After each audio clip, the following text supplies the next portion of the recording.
She appointed and anointed. Did everybody enjoy their lunch? Yes, good. So now we're going to get started because we know that we're falling a little behind, but we can make up that time because we know you all are good listeners. And so we're going to go ahead now with the Legal Defense Fund. And I'm not looking at the program, so your name again. Come on. Come on. We're going to do the Legal Defense Fund, and then we'll have Reverend Smith, Stanley Smith. He is a go-getter, so we'll introduce him. Come on up, ladies. And our president, I was going to say, no, our national board member, Edward DeBose, is here, so we want him to say a little something later, too. So, ladies, if you all would come on over, you want to sit here? Yeah. And I understand one of our young ladies was at Spelman College and used to be with the NAACP. So, Thank you. yes. Can you get it, sweetie? It's a little high. Okay. You all right? Well, you worry about the school. Okay. So let's give them a hand. Legal defense. Good afternoon, everyone. Hello. Are y'all awake after lunch? All right. Well, my name is Hamida Labi, and I'm Senior Policy Counsel at the Legal Defense Fund. I'm very excited to be here with you all for another NAACP Day at the Capitol in my hometown of Atlanta. So a little bit about LDF. Since our founding in 1940, the Legal Defense Fund has been a pioneer in the struggle to secure and protect voting rights for Black Americans. We have been involved in nearly all of the precedent-setting litigation related to minority voting rights, including the recent Supreme Court victory in Allen versus Milligan in partnership with the NAACP of Alabama in the redistricting case. LDF's mission is to promote the full, equal, and active participation of Black Americans in America's democracy, and we are proud to work in partnership with many of you in furtherance of this goal. During the 2020 general election, in the midst of a global pandemic, more than 5 million Georgians turned out to vote, and Black voters in particular showed up at the ballot box in historical numbers. According to the U.S. Census data, 33% of the 2020 presidential election voters in Georgia were Black. And as if that weren't enough, Black voters showed up yet again and made history, electing the first Black U.S. Senator from Georgia, a Confederate state. This was not overnight, as I know many of the folks in this room know because you all were doing that work. It took decades for organizers and community leaders, including folks from the NAACP chapters across our state, to do the work to build Black political power, and we must not go backwards. The resilience and determination of Black voters to not be defeated does not mean that Black voters did not face real barriers in the election. We know that following the 2020 election, certain state legislators set out and made it their mission to strip us of our voting rights, working to pass laws that would disproportionately impact Black voters. They passed laws to make voter ID requirements more stringent. They restricted absentee voting and the use of drop boxes. They made it easier for individuals to challenge groups to also engage in True the Vote, I think was the name of the organization, to challenge someone's voter eligibility without cause. They went after funding for counties, making election administration more challenging and costly. We have also seen multiple voter purges from the state and last-minute changes to polling locations, making it confusing for voters to know where do they cast their ballot and what is their registration status. And we can't forget the rise of misinformation and disinformation and its increasingly role in threatening our multiracial democracy. So while our state has been lauding its high voter participation rates, they have continued their crusade to stop us. But what they don't know is that we have overcome far more. We stand on the shoulders of John Lewis, a freedom rider who fought to protect voting rights from Selma, Alabama on Bloody Sunday all the way to the U.S. Congress. And John Wesley Dobbs, who co-led voter registration efforts that registered more than 20,000 Black voters in Atlanta in the 30s and 40s. And many more. I know each of us have our heroes. I also stand on the shoulders of my great-grandmother, Annie Lee Moore from Alabama. In this room are leaders from your churches to your college campuses and in our neighborhoods. We each have a duty to leave no power on the table. As a child, I grew up volunteering in polling locations on the south side of Atlanta and marching with the NAACP when I was in high school in 2005 as we demanded reauthorization of the Voting Rights Act of 1965. We knocked on doors encouraging people to vote, even though I wasn't old enough to do so myself. That is what growing up in this great city has taught me, that each of us has a role to play in forging our path to freedom. As we approach this 2024 election, we must not be defeated by their voter suppression tactics. We must flex our power. We make history. Let's do it at every level. Let's do it at the local level, at the state level, and at the federal level.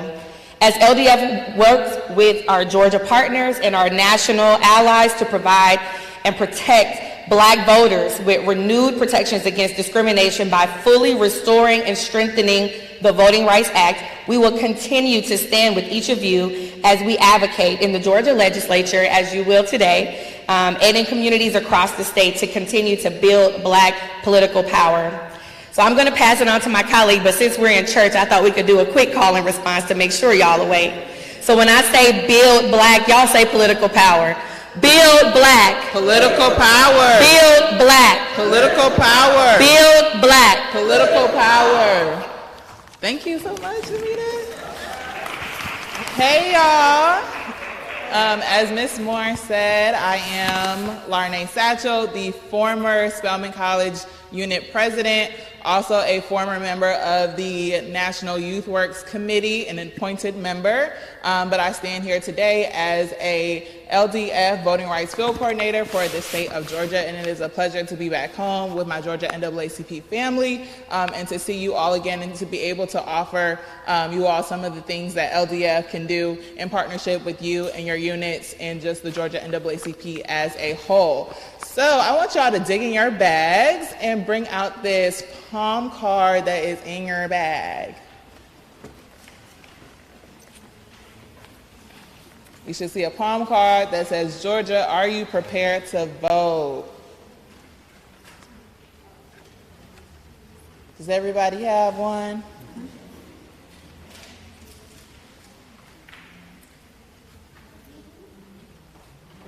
So this palm card is one of the many things that LDF has partnered with Ms. Tanza and some of the other executive leaders from the Georgia State Conference on bringing to you all today. This is just a sample of something that we are able to provide to your units free of charge. After our presentation, you can come find me. I'll be around, and just let me know how many palm cards your unit would like. This specific palm card is for the March election. We will be doing it again in May and again in November. Again, LDF is providing this to you all and to your units free of charge. Just let me know how many you need for canvassing and other GOTV events. And we also have a similar card, the same information, but on a door knocker that might be more useful for when you're going door to door canvassing in your communities. So again, just let me know. In addition to this palm card, another part of our election protection program that we are doing in partnership with the Election Protection Coalition that we sit on for the state of Georgia is our poll monitoring program. That poll monitoring program is a volunteer-based program, so all of your volunteers that you have within your units would come, they would train with LDF, they would have all the information on what to look for, common issues that we see of poll sites, what to do if a voter needs help. We work with the Lawyers Committee and encourage our volunteers not only to use our own systems, but also to call the Election Protection Hotline, the 866 Our Vote hotline. And we train our volunteers when to call that hotline and then also to when to use our website. Our website gives our volunteers all of the tools and information that what they would need in addition to our training to be able to help mitigate any issues that they would see at poll sites on election day, from navigating long lines to navigating a voter who might be at the wrong location or their location has moved, to anything in between. And so we would want to work with you all to bring this training to your units and roll that down, and also to train your volunteers on how to use our poll site training form and our poll site checklist form. In addition to that, hold on y'all, just trying to check my notes. We want you all to share your plans with us, and so if there are any GOTV events, or any other events that you all have coming up. I live in state. It's a pleasure to be a transplant here in Georgia, and having stayed in the state of Georgia after my graduation from the #1 HBCU. But yeah, it's a pleasure for me to be here. So I am willing and ready to travel to all parts of the state of Georgia to support your events, to bring you the resources that you would need, and to just be a support in any way that LDF can. And so I think that brings us to our time. Ms. Moore, are we good on time? Or?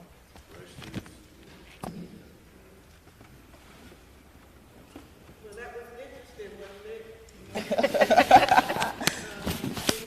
Anybody have any questions to ask them really quick?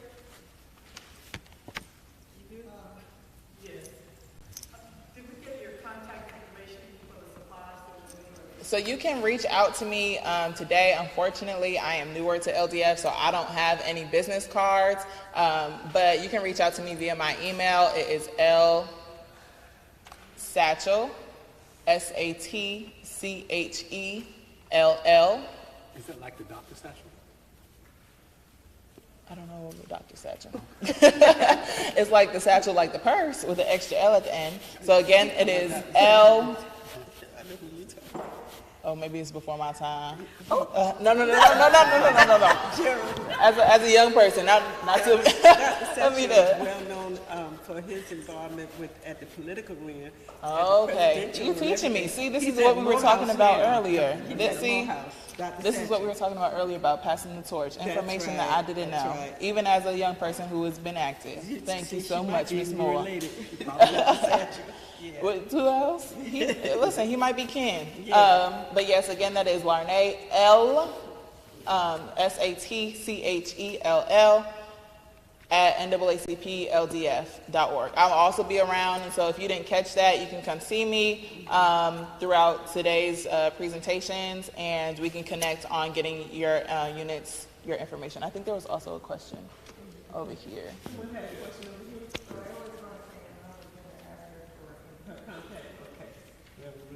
Okay. Yeah, so we're excited. Also, be free to share this information with the college units or the youth councils that are in the same jurisdiction as you. We would love to work with, especially our college students, to work on our poll monitoring program as well. I think there's a question. Okay. I saw it here. Absolutely. So again, it is L for my first name, Larnay, SATCHELL at NAACPLDF.org. Yes, F as in Frank. And D as in dog. And D as in dog. And if you didn't get it, or you knew, you always call the office, the state office, because we have our executive director there. Yes. So that's a good thing. You know, we used to, you call and you just get a voicemail. Now you can get a lot Oh, of no. See, Okay. Satcher, who's his name. Let's give them a hand. Thank you so much. Yeah. Thank you. And I'd like to thank them for their patience too, because, you know, we're running behind today, but we're trying to do our best to make sure we come back and bring you all some important information so that you won't feel like you've been left out or just ignored. So now, let's see, we have Reverend Smith.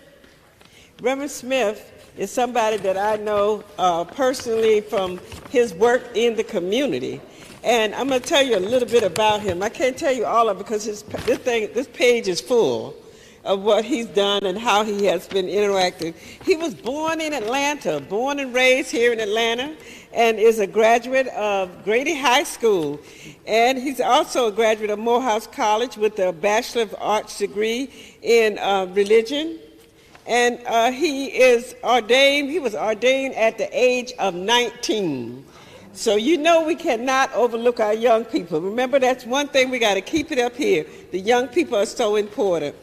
And he's the first vice president to the New Era Missionary Baptist Convention. And he is very involved in the community. You know, when COVID hit, we had to try to get people to the polls. Well, you know what? I just called Reverend Smith. And Reverend Smith came with his van, and then he called other ministers, and they all decided they would all be a part of getting people to the polls. So I want you all to really, right now, give him a hand and an applause for the work that he's already done and continue to do. Reverend Smith? Thank you, Reverend Smith. Thank you.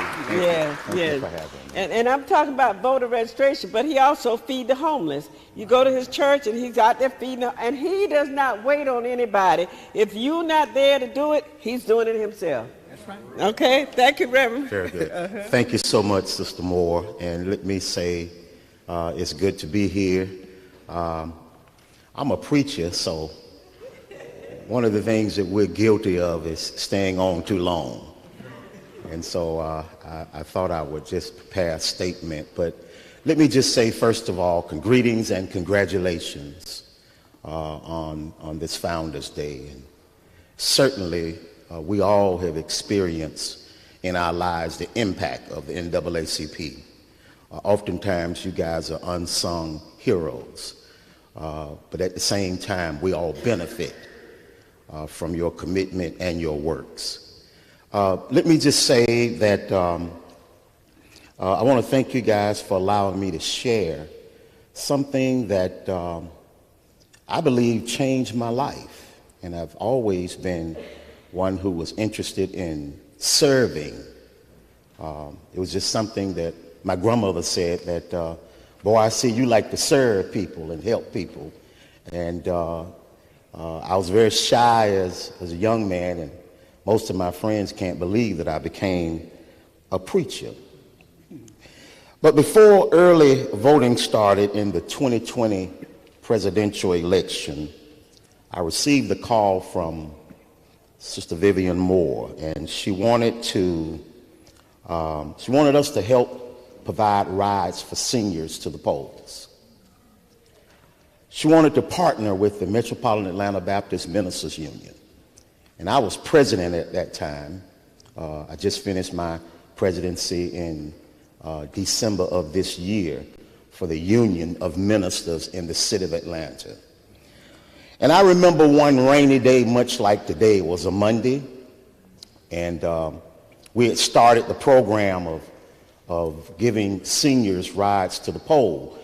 There's a high-rise not too far from here that I was picking up and servicing. And we began to load the van. I was in a 15-passenger van. And so all of the seniors who were able to climb to the back, they climbed in the back, and then we filled up the middle seat, and then we filled up, the front seat behind the driver. I thought we were ready to go. And all of a sudden, somebody from the back said, sir, somebody else is coming. And I said, okay, well, let's wait. And lo and behold, coming out the door was this gentleman on his walker. Seemed like it took him a long time to get to the van. And I believe it was divine providence that the one seat that was left was the seat that he could easily get into, which was the front seat next to me. So he finally got in, and I just said to everybody, we ready to go and vote? He said, young man, I want to thank you. I'm 89 years old. Thank you for waiting on me. I really wanted to vote in this presidential election. I'm 89 years old, and 4 years from now, I don't know if I'm going to be here. I don't know if I will ever vote again. That sort of became my motivation. And I thought about it and I said to myself, yes, he's 89, but all of us understand that democracy is very fragile. Our lives are very fragile. And our seniors are probably the most fragile part of our community. I was looking at it from his point of view. It was important for him to get to the polls and vote. He said, it may be my last time. And so we boarded, and that became sort of my motivating experience to say to myself that this is something that I want to be a part of. And I just want to thank Sister Vivian Moore and the NAACP chapter, the local chapter, DeKalb County, I believe it was, for partnering with the ministers in the city of Atlanta so that we could service people. Just call him, I can't remember his last name, but he said, my name is Mr. Henry. Mr. Henry became my motivation. And so as a part of the core of voting work, I was so thankful to be a partner, to provide transportation for senior citizens to early voting sites and to runoff sites, and even for the general election. And so during the early voting period of 220 general election, we provided transportation for over 100 senior citizens, over 100 senior citizens in 15 senior citizen sites, mostly in the city of Atlanta, some in Decatur, and I think we had one in Marietta. By the way, I went to Marietta, we took a load, I came back, there was another lady there, and she was the only one to go on the second load, and she decided that she was not going to ride with me. I'm not going to say anything else about it. I just realized you can't help everybody. But let me just say we visited, and we were so thankful to be able to transport our senior citizens to the poll. I drove the van to each one of these facilities for 2 weeks. The majority of them were in Atlanta again. But I'm just so thankful for the partnership that we had, the NAACP, to help identify proper polling sites, to help identify and to help our seniors to navigate the voting process. Oftentimes, it becomes very confusing to them. They're very vulnerable.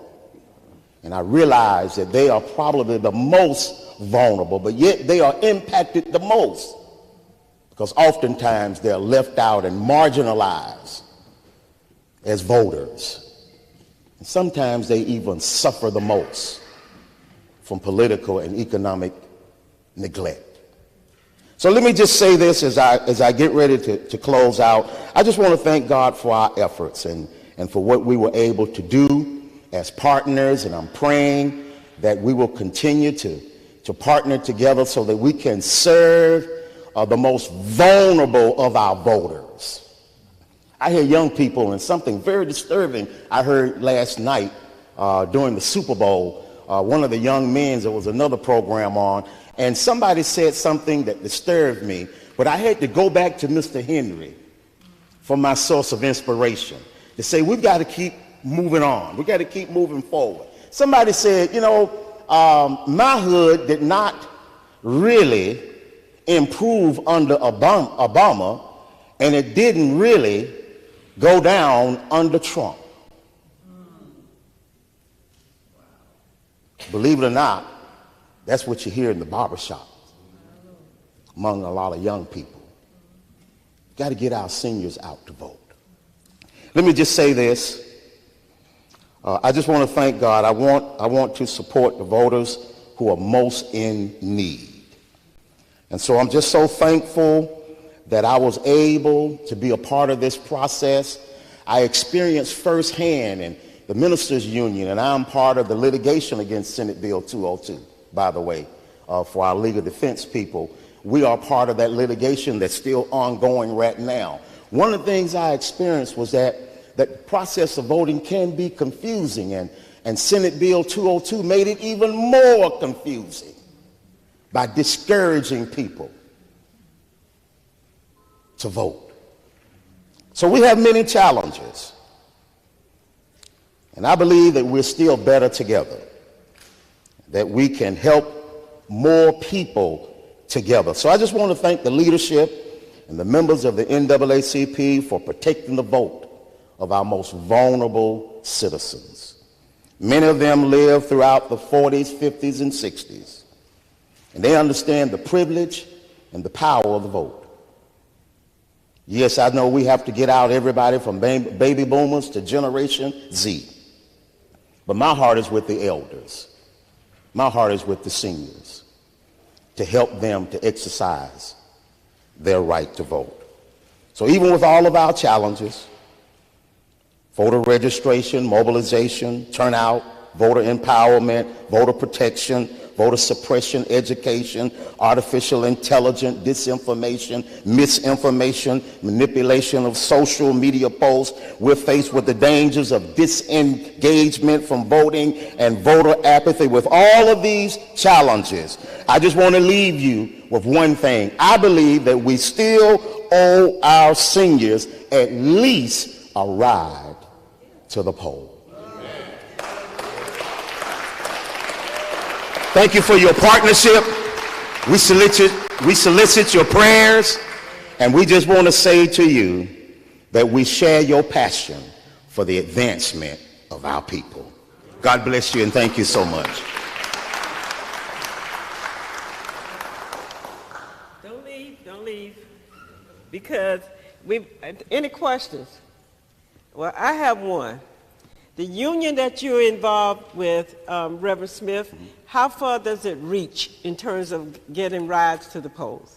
Well, we have ministers who have churches in communities all over the state, to be honest about it. Even though we are the Metropolitan Atlanta Baptist Ministers Union, we are a union of ministers and pastors and preachers. And so we have the ability.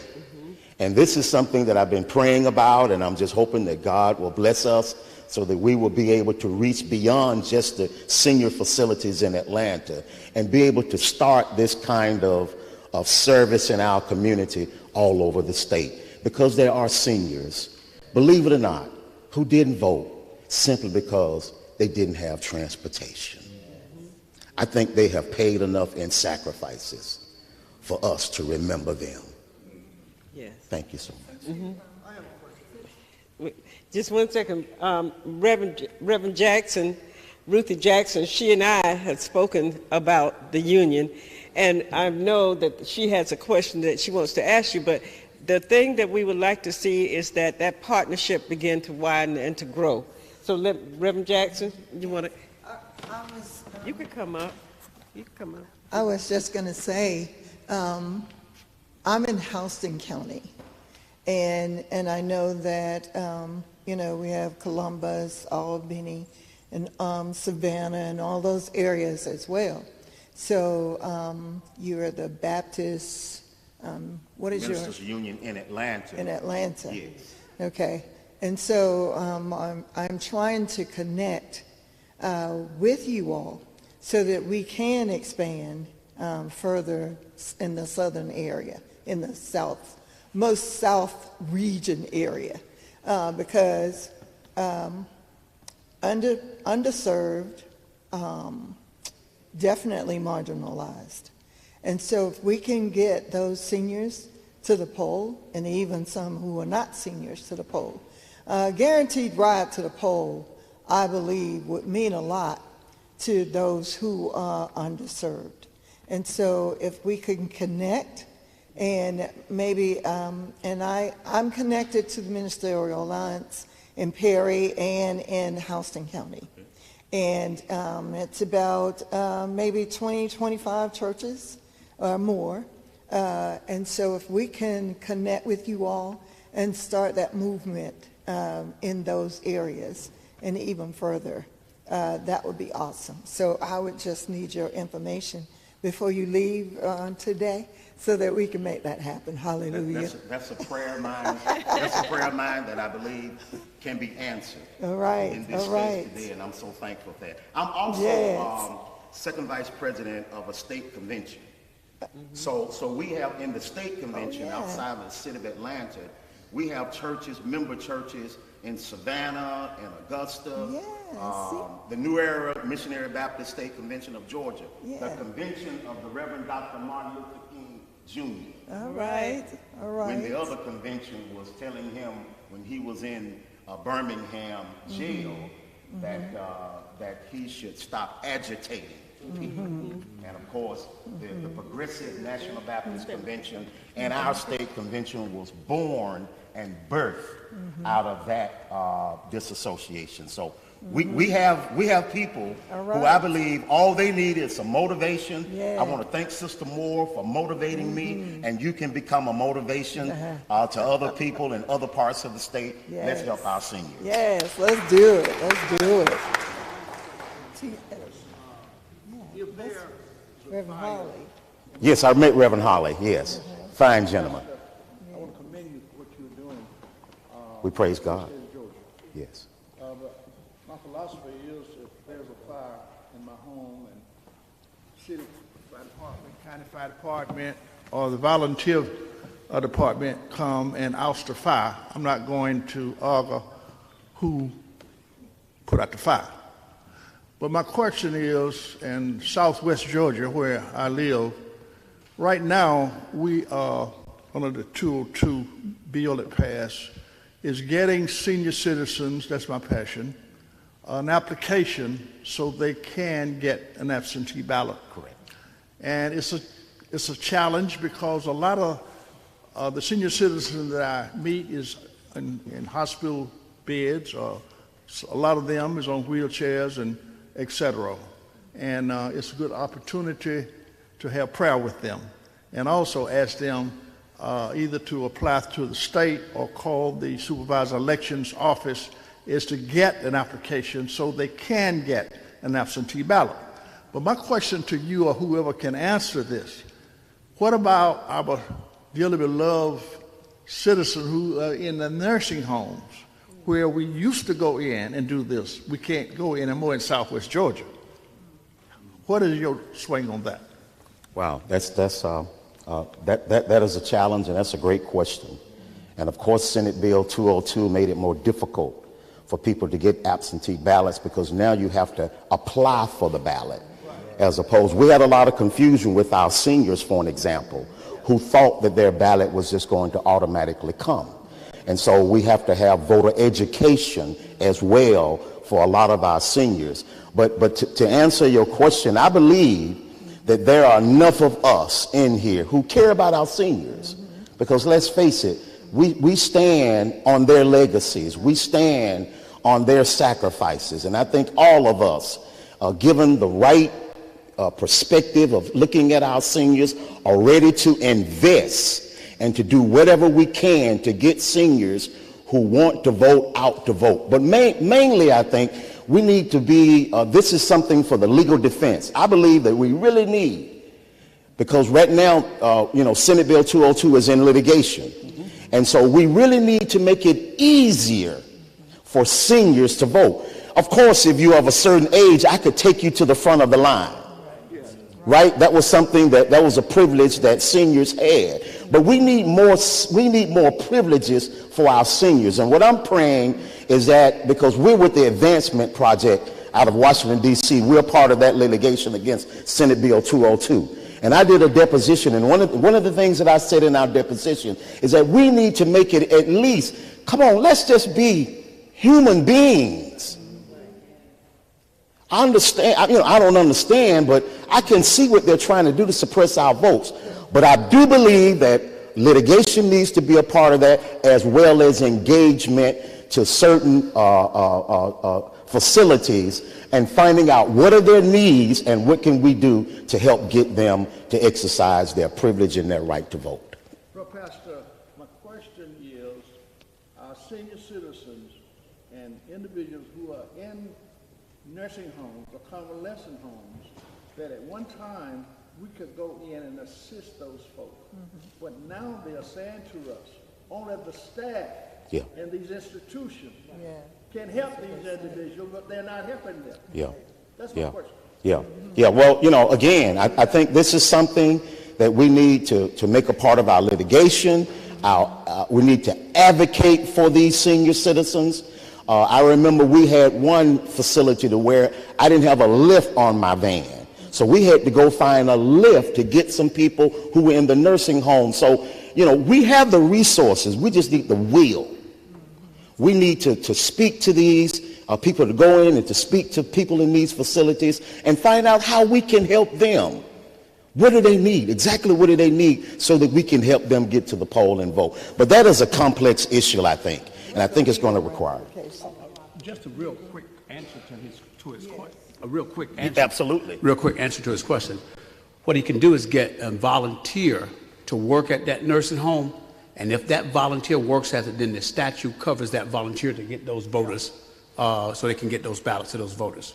Absolutely. Absolutely. Thank you so much. Thank you, Brother Terry. You rescued me on that one. I think I've been in the lion den long enough, y'all. Thank you for the lunch, by the way. Thank you, Reverend Smith. Thank you so much. But, you know, we got a little bit of, I guess, discussion, but that's important, right? And we needed to hear that. And, you know, what you brought up about not getting into the nursing home and being able to get there and get people registered, you know, when they get people getting out of prison, they're supposed to give them the educational piece as to what their rights are, but they're not doing that either. So we've got a lot of work that still needs to be done, you know. So what you say, that's a part of their voter suppression that they're trying to do now. But the other thing is, if you know anybody that's in the nursing home, like everybody, well, not everybody, but most of us know of John Evans if you live in Metro Atlanta. And John Evans is in Sadie Mae's nursing home right now. And when I went to see John, he's sitting in there, he's 91 years old. And I went to see him, and as I was in there, he said, "You got to come back because Monday morning I'm putting together a meeting." I said, "A meeting?" He's 91, and it was around Thanksgiving time. And so I said, "John, what are you putting together a meeting for?" He said, "They had one cook for all of us in this nursing home, and I'm finna find out why." And so if you find one person or somebody in the nursing home that you know, you get that person to help you with getting voter registration. That's the way I'm looking at it and trying to, and John is ready to do voter registration. 91. Yes, Pastor? And Sister Moore, if I could just add this, please. You know, one of the experiences that I had was we went to one of the facilities on 10th Street. Okay. And we had to take them down to, I believe it was the High Museum. Yeah, I remember. And of course, we had assistance from lawyers and callers. You know, we had legal situations. We had all kinds of resources. But oftentimes, and I think this might add to the answer of the question, you have to build relationship with these facilities. You have to get to know these people. I took a gentleman to vote, and he got down there to vote, and another gentleman came to me and said, "I think he was just checking off boxes because he couldn't read." Now, we could have assisted him in reading. Yeah. But nobody asked him if he could read. Right. He was ashamed of that fact. Yeah. And I believe that the reason why that oversight happened is because we fail sometimes to build relationship with people in these facilities. Yeah. If we had just had a conversation and said, if anybody needs help, we can help you. We can find you some help in the voting process. Yeah. But he just checked off boxes. Wow. So all of this helped to bring awareness of what we need to do to check ourselves. Sometimes you forget, you know, but thank you, Pastor Smith, for bringing that to the forefront because I didn't think about that either. You know, I'm just thinking everybody knows at least how to read, but that's not true, you know. So thank you so much for bringing that out. That's a good point. And what we want to do is make sure we check all of our boxes for ourselves to make sure we know that we have checked. So again, thank you so much, Pastor Smith and Reverend Jackson. I want you all to come together. You know, we talked about it on the phone, but now this is reality. We have to bring it to fruition, okay? Thank you so much. Let's give Reverend Smith a hand. Yes. Thank you so much. And he is one genuine minister. I mean, the pastor of his church. I'm telling you, if it ain't done, he's gonna get it done, and he does a really good job. People come over just to get food that they know that he's gonna have food ready for them. And his mom is the same way. His sister, his whole family. I mean, it's just a family of really friendly and godly people. So thank you so much. Okay, so we had I'm looking to see if the board member, the presidents are coming back. Those that were over, they're coming in now. And it's a good timing because we now are going to move into our Georgia Black Chamber. Is it Mr. Hill? Yes. Yes. And so he's been waiting to come on board, and we've had some interesting facts and things that we've learned today, but now we're going to hear from the Chamber, Georgia Black Chamber. And Mr. Hill, thank you so much for coming and your patience. Good morning, good morning. Always a pleasure to be in front of the NAACP. I got a long history with the NAACP going back to college. And we had the pleasure for those who were at the state convention to reintroduce ourselves. So I'm Michael T. Hill, CEO and Executive Director for the Coalition, Georgia Coalition of Black Chambers, newly formed, which came out of the need of a conversation and black chambers in the state of Georgia calling me, who had participated over the last 3 years for an economic roundtable that I host every 3 years, post-Trump, well, a little bit during Trump administration, post-Trump administration, because of some policies that our member-based, let me stress that, member-based organizations were not having conversations about. I think it's very, very important that as we pursue the right to vote, making sure people have access to vote, we have to also look at the return on investment of our votes. So after I have voted X individual into office, what have they done to advance the economic development, lifestyles, and conditions of my community? That's the part that I think that we've missed as a community.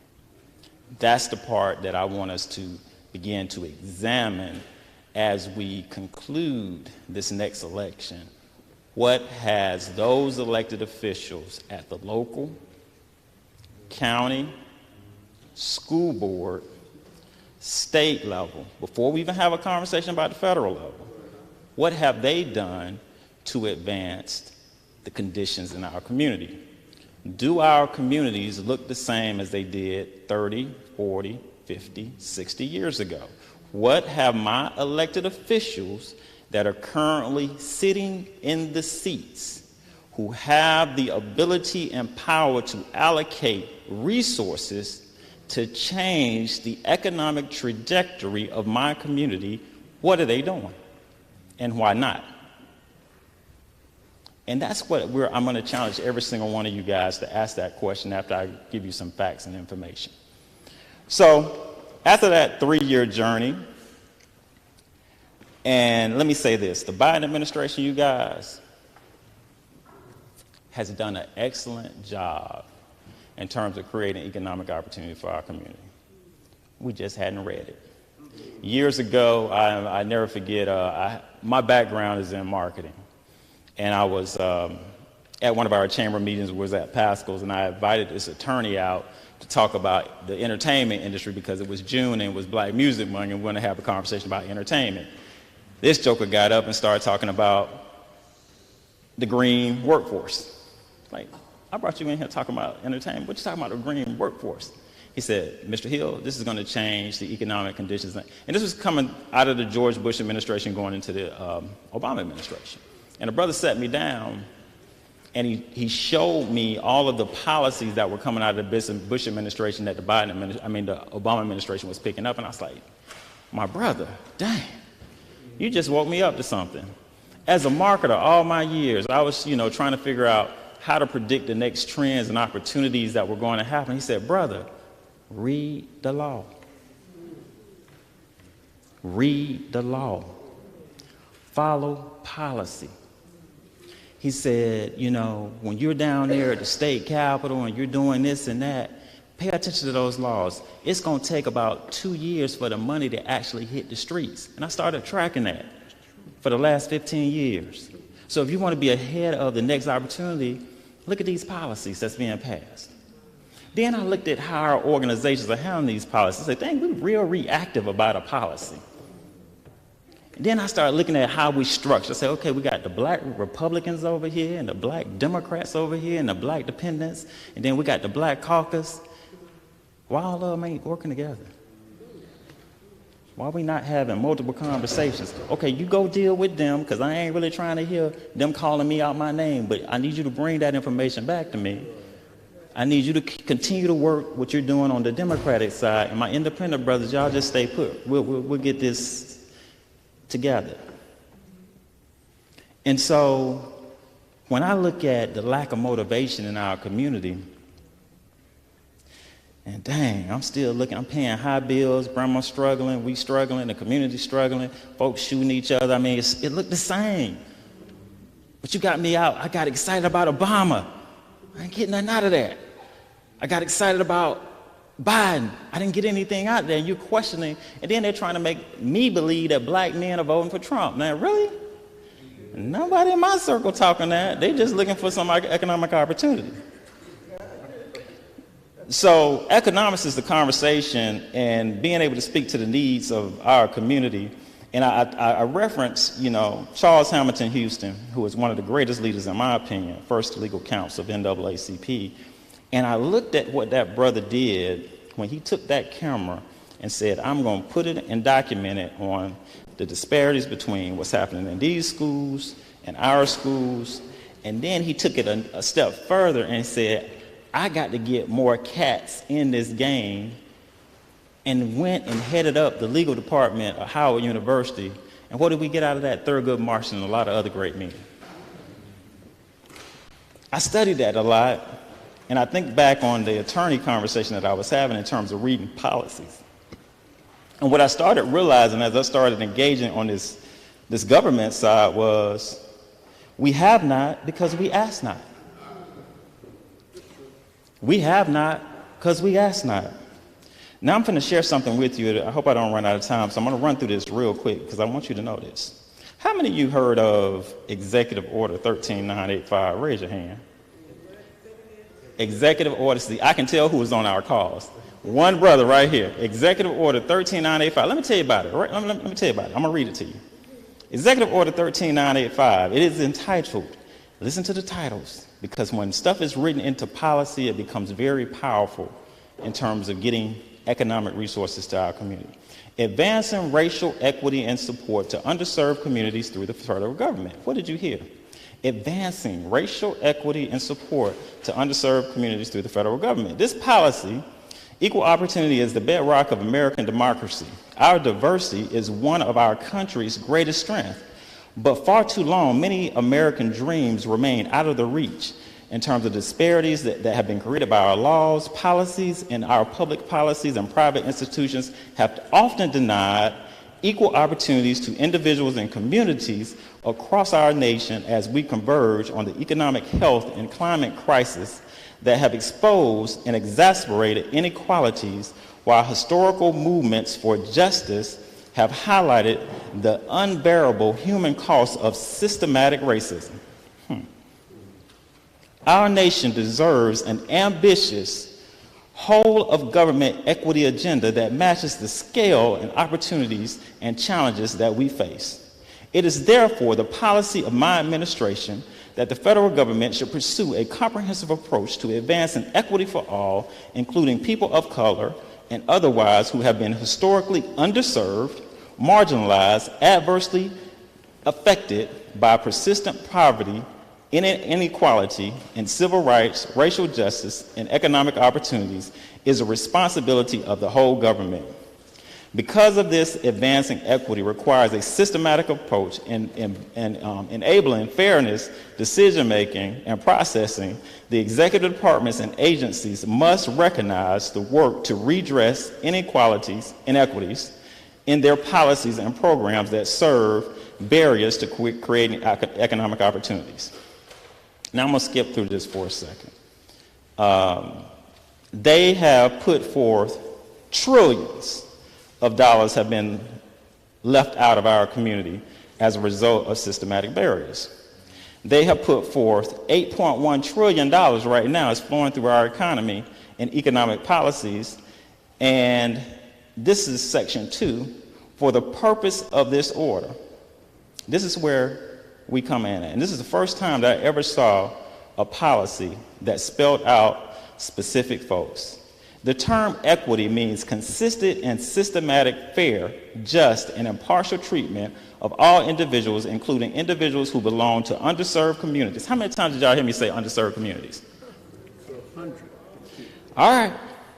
That have been denied such treatments. How many black folks you know have been denied something? Okay. It got even more specific, denied such treatments, and it spelled it out, as such, Black, Latino, Indigenous American, Native American persons, Asian Americans, Pacific Islanders, and other persons of colors, members of religious minorities, LGBTQ, person with disabilities, people who live in rural areas, people who have otherwise been adversely affected by, get ready for this one, persistent poverty and inequality. That's a law in the daggone books. Every single word that I said, who lives in a rural community, raise your hand. Rural communities, raise your hand. Living in impoverished areas, raise your hand. Black, raise your hand. So check this out. That's everybody in the room. That money that came down in ARPA that went directly to the counties and municipalities first, that went directly to your school systems first, that if you was in a Republican-dominated area, they put the money in banks and they collected interest on it. Our state government even did that. They held it for 2 years, and I think they got like $6 billion or something like that in interest off the ARPA dollars that the Biden administration sent down. And nobody, those elected officials that's been sitting in office for 20 and 30 years, I'm talking about every single one of y'all communities, I'm telling you know why? Because I've been to your communities. And I'm going to tell y'all something. The longer they've been in office, and I'm handing you and saying, here go the Treasury guidelines, my brother, sister. Thank you, man. This is what the law says. Here, my elected official, I want you to read Executive Order 13985. Look at what it says. And you won't even read it? You got to check with him for permission? I'm not telling y'all, I'm telling you facts here. And the worst agitators, the worst blockers, I'm sorry, my brothers, we got to do better. Black male elected officials got to do better, man. Y'all got to do better, man. And I'm talking about y'all that's been in position 20-something years. I'm 55 years old, okay? I'm just telling the truth. My sisters, thank you, because at least y'all listen. Because you did a disservice to our community, and this is the last year for us to collect. This is the last year for us to collect. How did your school system spend that money? They did a little program and feeding program, put some stuff on the bus. Well, your school system got, in the small in your community, the rural of your community, if your county got X, your school system got 3 times that much. And it's sitting in the interest-bearing savings account right now. We didn't ask for it. We voted them in the office, but we didn't hold them accountable. Executive Order 13985. Let me give you another one real quick, and then I'm going to close out in a minute. Everybody talking about some reparations, right? Reparations. Y'all know that's a controversial issue. It's time, but it's a controversial issue. Because like I'm saying, you know what, when you hear the other side talk about, well, we got laws on the books, y'all just not enforcing the laws. Yes, that's so daggone true. You got laws on the books, we ain't holding them accountable to what's on the books. Well, the Biden administration, again, here go the next one. In October 19th of 2021, another one we've been following, Executive Order 14050. Y'all get ready for the title of this one. White House Initiative on Advancing Educational Equity and Excellence in Economics for, y'all get ready for it, Black Americans. Got your name on it. Got your name on it. Reparations? Got your name on it. But it ain't funded. Got Juneteenth. It wasn't funded. 14050. It wasn't funded. Asian community incident. Y'all know what happened to Atlanta when the Biden administration, the vice president flew into Atlanta, was getting ready to promote and tout the $1.9 trillion that was coming down through the stimulus, the opera funds, and so on and so forth. They went to Emory University, had a meeting with the Asian community who flew in from all over the nation and pulled them to the side. The Biden administration, you gave us no position in your administration. We want positions in your administration. I'm going to give you jobs. What's better than an appointment of job in the federal government? They placed themselves in all the different key departments within the federal government. So did the Hispanic community, okay? I want funding for my community. I want funding for nonprofits within our community. We want to create jobs, and so on and so forth. In less than 3 weeks, the Asian caucus got together, pushed through the Senate, got them a 5-year appropriation directly for their community. During that same year, during the Pan-Asian Pacific Month, a foundation, which they were already incubating, got $50 billion in funding from corporate America. And that same year, we got Juneteenth with no funding. Tired of the ceremonial stuff. Y'all should be too. So in that executive order, because this is where the school system comes in, and you can flip it any kind of way when we really get into it, advancing racial equity and economic opportunities, connecting education to labor market needs through programs such as dual enrollment, career and technical education, apprenticeships, work-based learning programs, career advancement, and particularly in the fields of STEM. The other one you need to know about, Justice 40, which my brother's talking about, which is mandating that the federal government put a 40% set aside for minority groups. Last, what are we going to do about it? NAACP is the most powerful and has always been a well-structured organization. We got to do more than just get out the vote. NAACP has provided us with beautiful, beautiful committees. We got a committee for everything. But we don't focus on developing those committees, incubating those committees, launching those committees. That's what we got to do. Why do we have to do that? Well, we're here today, just like we announced at the state convention.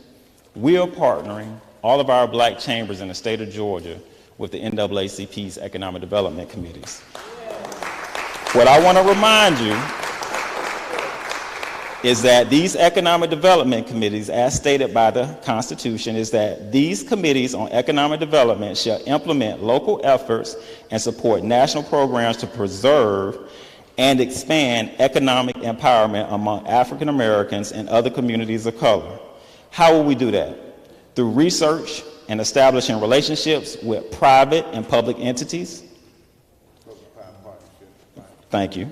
Supporting the work of the national office and mentoring the progress and activities of private public entities designated by national programs, meaning that, y'all, the most powerful thing that the NAACP had during the quasi-FEMA administration, that's why I think it got in a little trouble, was the reciprocity report. That reciprocity report saying, hey, Mr. Corporation, what are your hiring practices? How are you giving back to the community? We're going to rate you from A to F. That's what's going to come out of our economic development committees in Georgia. We're going to hold them accountable. Ain't no need to protest. We're just going to, hey, play the game. We're going to put you on the report. There you go. The second entity is implementing local efforts to promote the growth of business ownership. We got to support each other. Number 4 is increasing employment and the creation and encouraging business development and home ownership opportunities. That's our plan. Okay. And I want to close on that. So we got 3 pieces of legislation that have, for the most part, funding attached to it. We do a DC fly-in. We did our first DC fly-in, and many of us have gone to the DC fly-ins. We go talk to our elected officials. I told my group, I said, look, they're going to come home. We'll talk to them when they're at home. All right? What we need to do is go get some friends in these departments.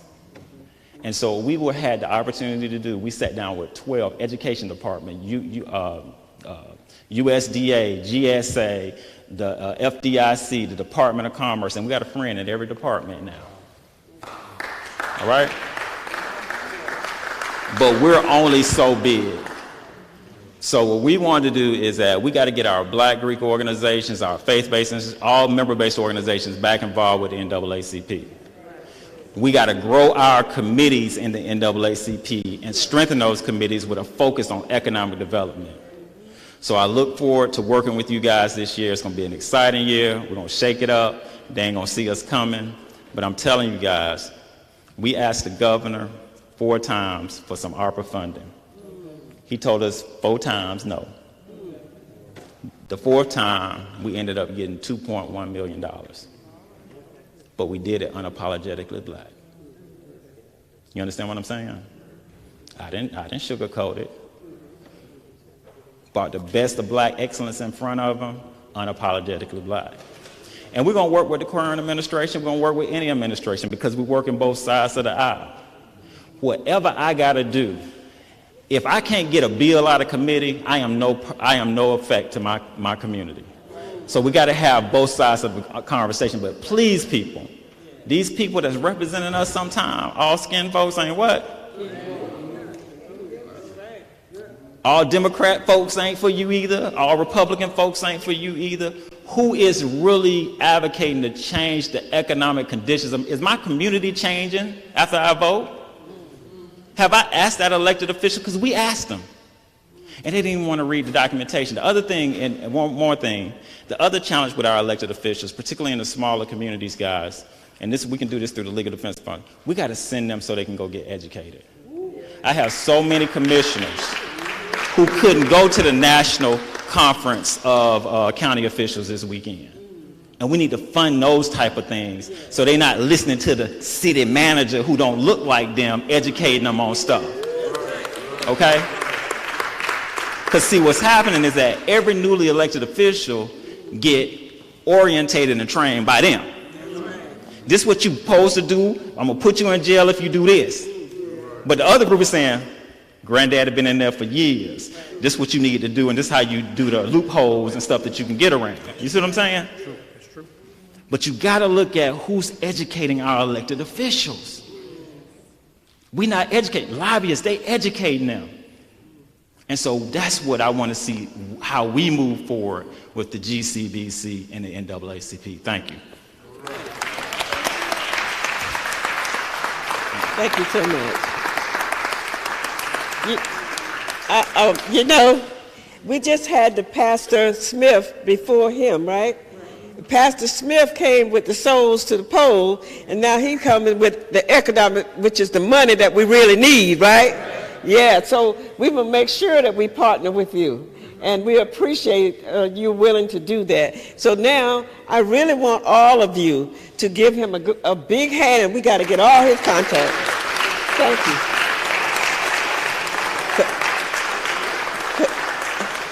He was ready to preach, wasn't he? Oh, yeah. That's right. Preach and get that money to come in. That's right. Yes, yes. Well,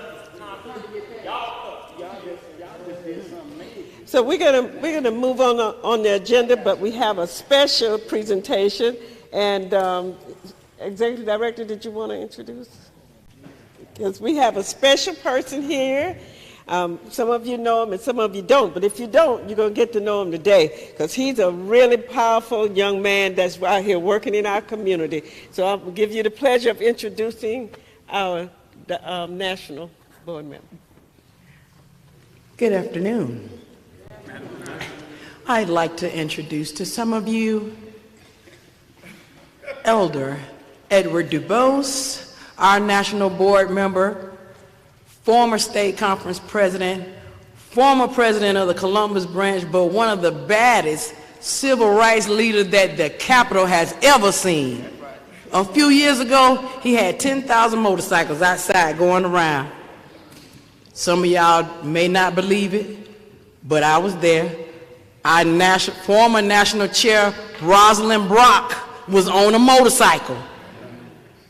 And so again, I introduce to you the Elder Edward Oscar DuBose.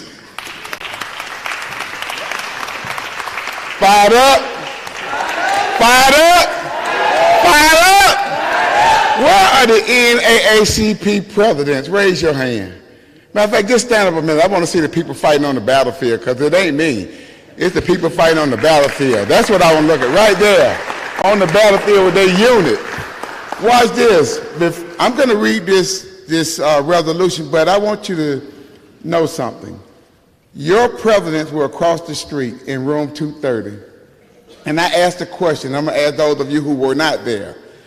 How many of you have your state representatives and your state senators on speed dial on your phone? Raise your hand. If you don't, it's okay. Raise your hand if you do. I just want to see that, because I'm going to tell you why that was important.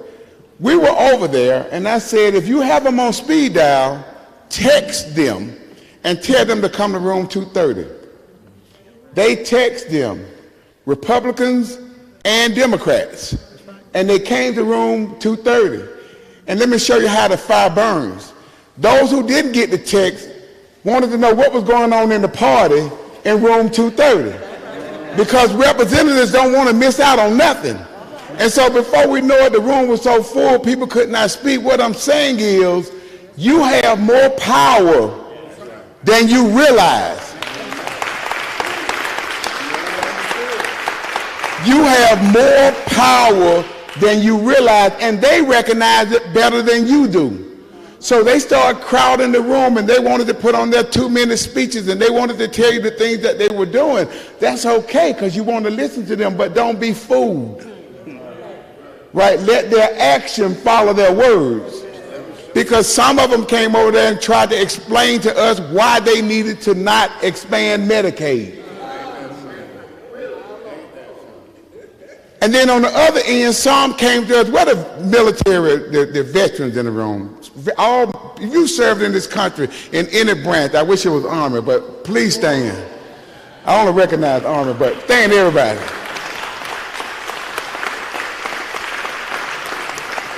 Because they were talking about Georgia is the last state that would increase retirement for veterans. Those are the kind of issues that we need to be aware of, right? Veterans come in black and white, and veterans have served this country well. One of the presidential candidates, I won't mention his name, had something bad to say about a veteran. I won't mention that name, but I'm saying you have power in numbers. And so if you don't have their number on speed dial and you are a president, it doesn't mean that y'all buddies. It just means they respect you in the position you hold enough to say that I'm going to come before you. And even if they don't, you should have the kind of influence in your community where you can mobilize the people and vote them out. That's right. Now, if I come into your community and you can't even point me to a judge, a chief of police, even a regular patrol officer on the street, you're not leading. I'm just saying. Who has the mayors or the city council member or the school board members on speed dial? Raise your hand. Pretend you're in church now. You're in church. Raise your hand. You're in church. God is watching over you. If your hand is in the air and lightning strike next to you, I hope it don't hit me. So I came up here to read this resolution, but I like to have fun with leaders because you all are this is it. It's not on the national board. It's here. You all think they argue in your branch? How many of y'all have arguments in your branch meeting? I mean, y'all argue. They have it on the national board too. So here's the and I want to recognize too, I don't want to stop without recognizing this executive director. Tanza has done an amazing job for the state. I mean, she has, y'all can clap for that. She has done an amazing job for the state conference. And the work that she do suggests that sometimes you're not going to get along with her. Matter of fact, sometimes you're going to want to throw a glass or a cup or something at her. But if you look at the fruits of her labor, at the end of the day, as the cup go backward, and you think about what she has done, and you remember when Jesus was on the ground and said, any of y'all that ain't sin, throw the first rock or something. Any of y'all that think that she hadn't accomplished something, throw the first cup. She has accomplished a lot for the state conference in a short period of time. So I want to acknowledge her in her role as leadership. Now if it can get out your way. I am. House Resolution 1033 by Representative Reese of District 140, Hugel, I'm just calling their last name, of District 141, Glaze of District 67, Kendrick of District 95, and Sampson of District 153. If you're in one of those districts, raise your hand. If one of those were your representatives. So we got them all represented. Okay, cool. A resolution recognizing and commending the NAACP National Office and for other purposes. Whereas the NAACP National Office was founded on February the 12th, 1909, and its network has since grown to more than 2,000 branches of adult, youth, and college members, serving as an organization seeking justice and equality. And whereas it is appropriate that the members of the legislative body recognize those organizations that have rendered outstanding service for the betterment of our communities. And whereas the NAACP is one such organization through which many cities across the United States have witnessed excellence in education, business, public policies, and political representation achieved by hundreds of thousands of its dedicated members. And whereas in 1941, Dr. Ralph Mark Gilbert, pastor of the First African Baptist Church of Savannah, convened about 10 branches, including Savannah, Brunswick, Dublin, Atlanta, Columbus, Macon, Albany, and about 3 others to form the NAACP Georgia State Conference, which quickly grew to 40 branches and 1 college chapter. And whereas the NAACP Georgia State Conference has now grown to 134 adult branches and 183 youth and college division units, led by its executive committee and general membership under the direction of Georgia NAACP President, Attorney Gerald Griggs, National NAACP board members Edward DuBose and Reverend David Walker, and Executive Director Thomas Tanza S. Thomas. And whereas today, as the NAACP National Office celebrates its 115th year, it is abundantly fitting and proper to honor its continued fight for social justice, to ensure that racial hatred and discrimination are eradicated from our society.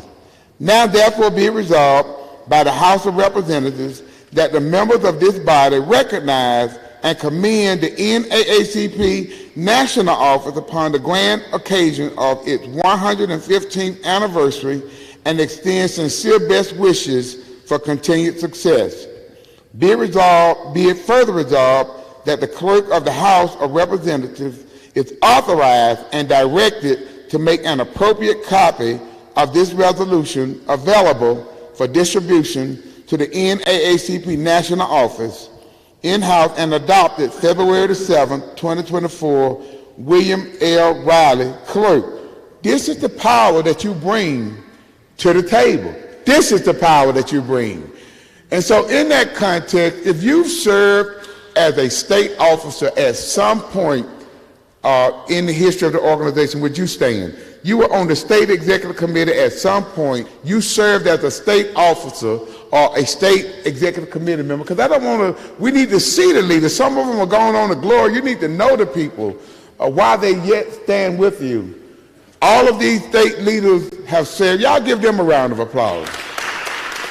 Thank you, Madam Leader. Wait, I can't forget my man. Stand up, smile. Y'all already know him, but I got to stand him up. I've got to stand him up. How many of you all have did work with Red Cross? Anybody? All of the disasters in Georgia, we don't have that many hands. Well, guess what? Under his leadership, Smither, we call him Smite, the Georgia State Conference, over 10 years ago, established a memorandum of agreement with the Red Cross at the state level. How many of y'all remember Hurricane Katrina?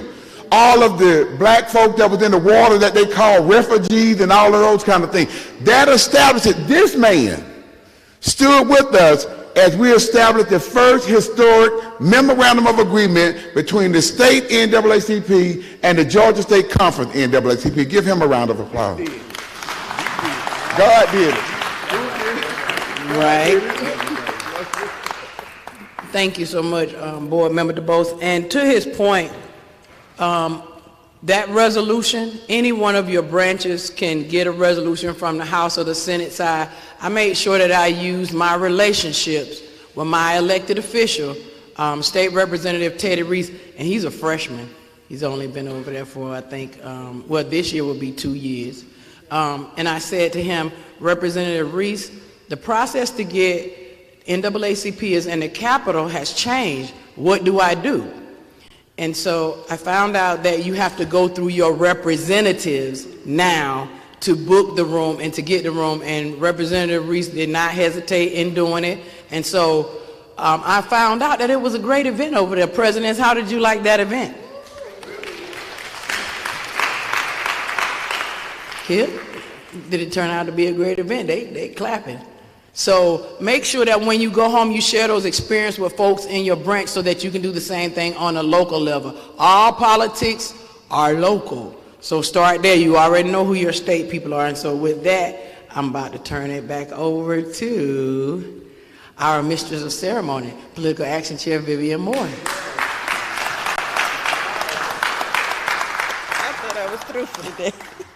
You know, I want to really recognize our national board member, because before he became a national board member, he was the president of his local branch. But let me tell you, when I met him, what he did, something I have never seen done again before, you did it.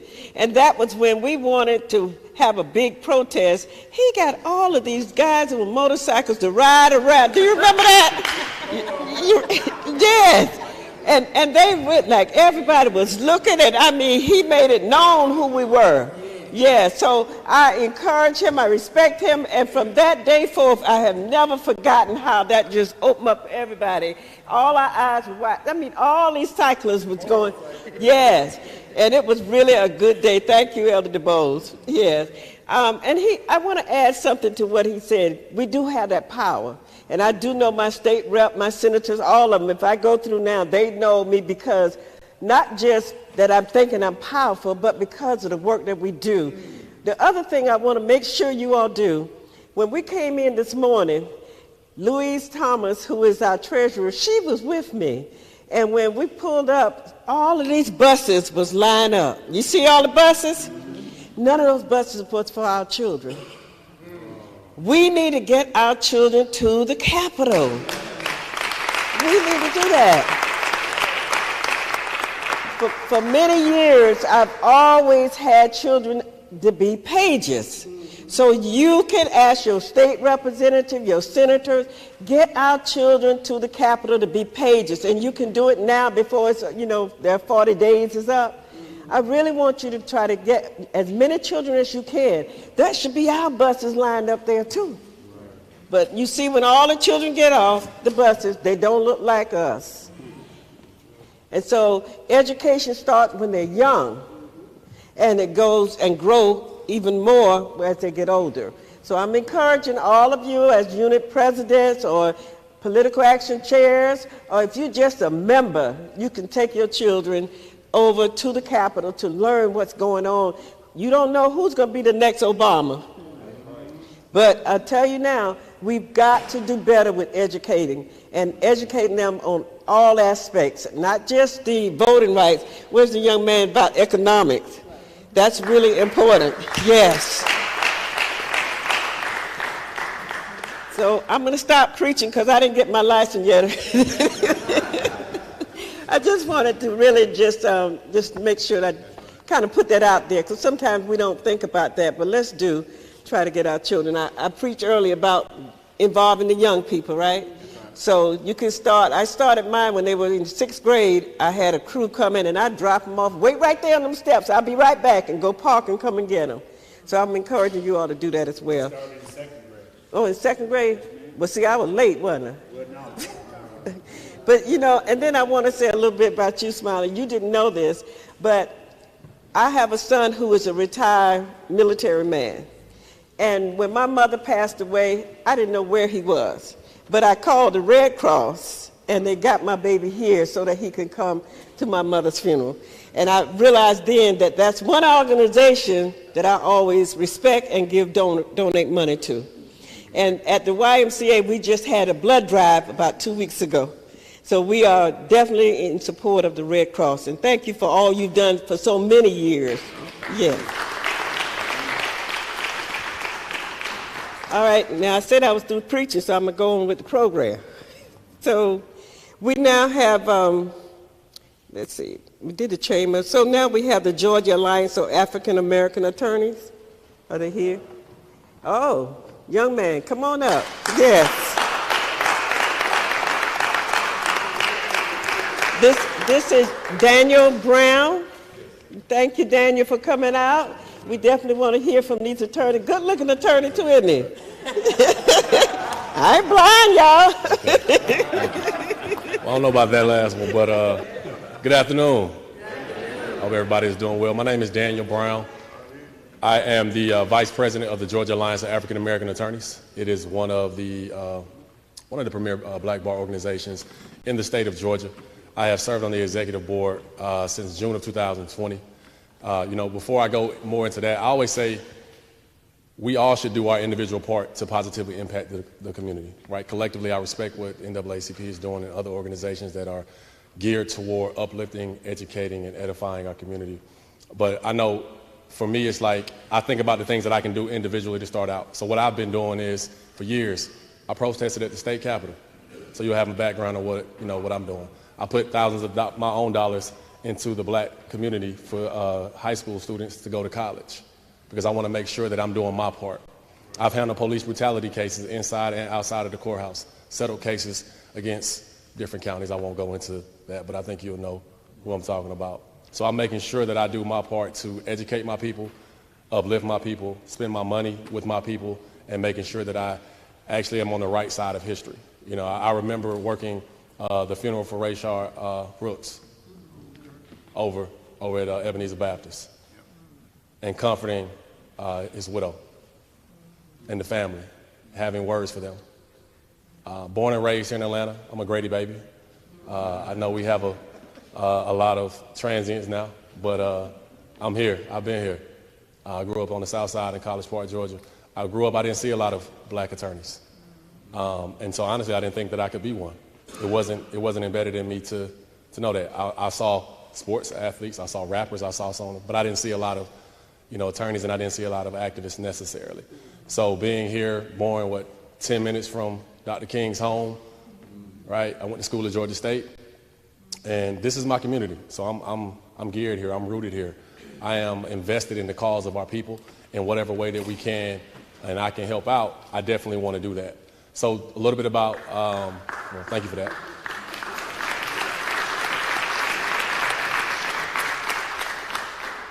And I started my firm a couple years ago in order to make sure that we can uplift the black community, helping fathers get legitimation rights, handling both police brutality cases, working on voting rights cases, and that's how I ended up getting connected with G Quad A. I send greetings to you on behalf of the president, Mr. Randy Frails, who is in Augusta. He was unable to be here, so instead I'll speak. And what our organization has been focused on doing is helping minority judges get seats on the bench. In June of 1992, the organization was started, Tyrone Brooks versus the Secretary of State. That's how this organization was born out of that. We don't have a lot of minority judges that sit on the benches.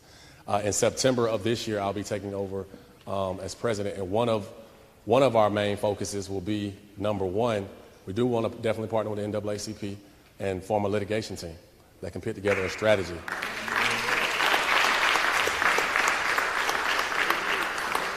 That can put together a strategy that can help on voting rights cases, that can help on police brutality cases, that can help on education cases and employment discrimination cases.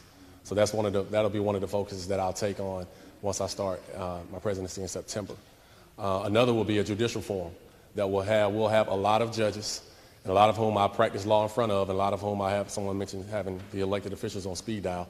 These same judges where I made donations to, the same judges I want to call upon and say, hey, listen, can you come back and speak at a forum to educate those who also want to run a successful campaign? Because that's important, because they are making the rules. And depending on which level that you're talking about, judges making rulings, some are appointed at the federal level, but at the state level, they are running their campaigns, whether it's municipal court, whether it's state court, whether it's superior court, juvenile court. These are elected officials, and so they are there to serve. And there was a wise man who lived a long time ago. He said that he that must be the greatest among you must be a servant of all.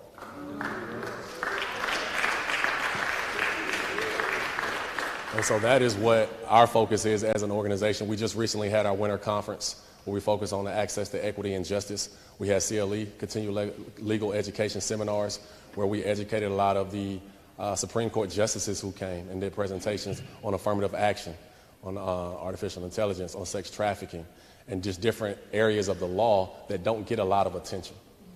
And so that was very, very important. And it's a lot of work that goes into, because the organization lay dormant for a while, just to be honest with you. So when we started back in 2020, I did not realize how much work it would be to get it started back and going. But I'm glad that I got into the fight, because it's easy to sit on the sideline.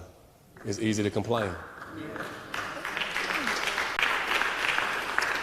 So I just wanted to make that clear, like Georgia Alliance of African American Attorneys, we're here to help out in any way that we can. We're continuing to progress and move. We have members all across the state of Georgia that are ready and willing. These are educated, intelligent, strong attorneys who are ready to join the fight and to help out.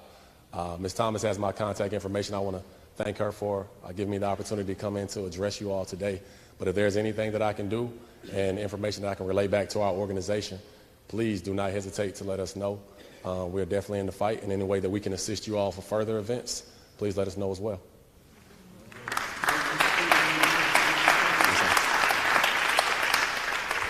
Thank you, young man. He was really good to be a servant. That's what he's done. It was in your heart when you were younger, and you're still doing it, and we appreciate that. Yes, yes, yes. You know, we need more people to do. I think it was it you, Baldwin County? They're doing something now, a forum with the judges and, yeah, with the judges and who, come and tell them about it while he's here. Come. So we're having a forum next Monday with the DA's office, solicitor, with our sheriff, police chief, with our superintendent. Who else is that we're going to be?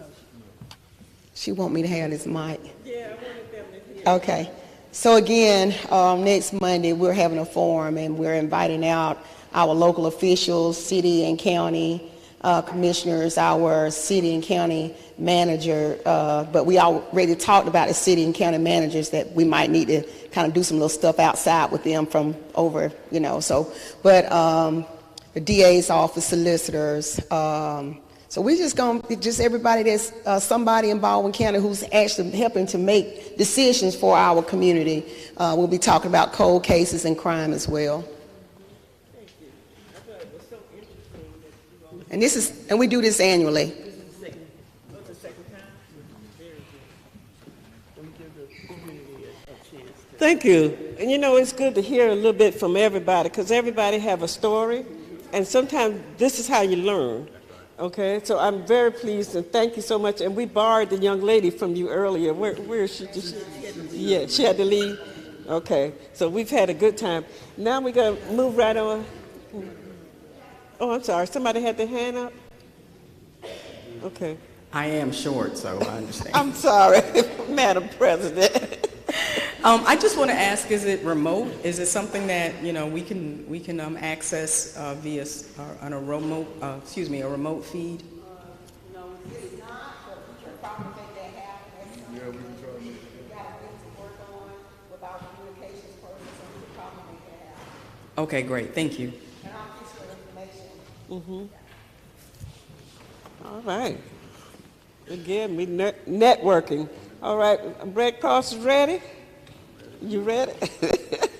Okay, so you heard earlier when Elder DuBose talked about the Red Cross and how they have been with us for many years and how helpful they are in our community. They don't just come and get blood, they come and help in the community. They are servants to our community.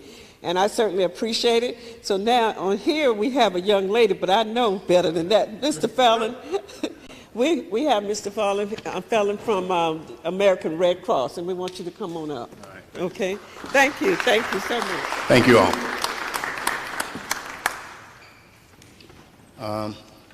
Good afternoon. Brother DuBose, Tanza, Vivian, we have a long history.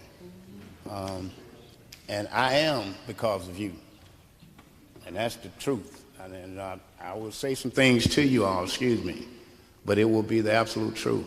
I am because you are, and you are because I am. Understand that, and I mean that. I came to the American Red Cross via NAACP. I used to be the National Director of Community and Economic Development for the NAACP. We did over $100 million in affordable housing with Bank of America. We did a partnership with Fannie Mae and Freddie Mac to generate over $1 billion in affordable housing loan and dollars that we put into the black banks so that black banks would have access to the secondary market. Because black banks don't have enough capital and collateral to access the secondary market. So what the NAACP did under my leadership was negotiate with the secondary market, Fannie Mae and Freddie Mac, to require these dollars.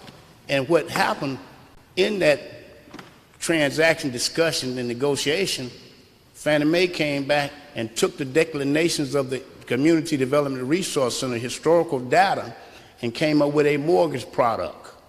The NAACP had a mortgage product at a time when the mortgage industry was booming. The objective of the CDRCs at that time was to free the NAACP from corporate donors. Why? How could we go to the people that enslave us and ask them to free us? So we went to the secondary market. Michael Bloomberg, the mayor of New York, joined in with us and gave us access to the opportunity to negotiate with the traders on the desk. We were on the desk of every trader in Wall Street talking about how we were accessing emerging markets. Why? We are an emerging market. African Americans spend money like you can't imagine. And then when we drive those dollars, when we drive that spending, we become a market. I think the black buying power last time I looked at it in the state of Georgia, about 30-some billion in the black community? And the none circulates back. I came to the NAACP during Red Cross. The NAACP sent me to Hurricane Andrews when I was Director of Community Development. Benjamin Hooks hired me. As a matter of fact, I just won my third term as a city councilman in Lithonia. I was one of Georgia's youngest elected officials when I left Savannah State. All right? Benjamin Hooks, Earl Shinholster, actually saw the work that I was doing in the newspaper because at that time, to be a young African American in Lithonia, Georgia, at that time, it was majority white where I grew up.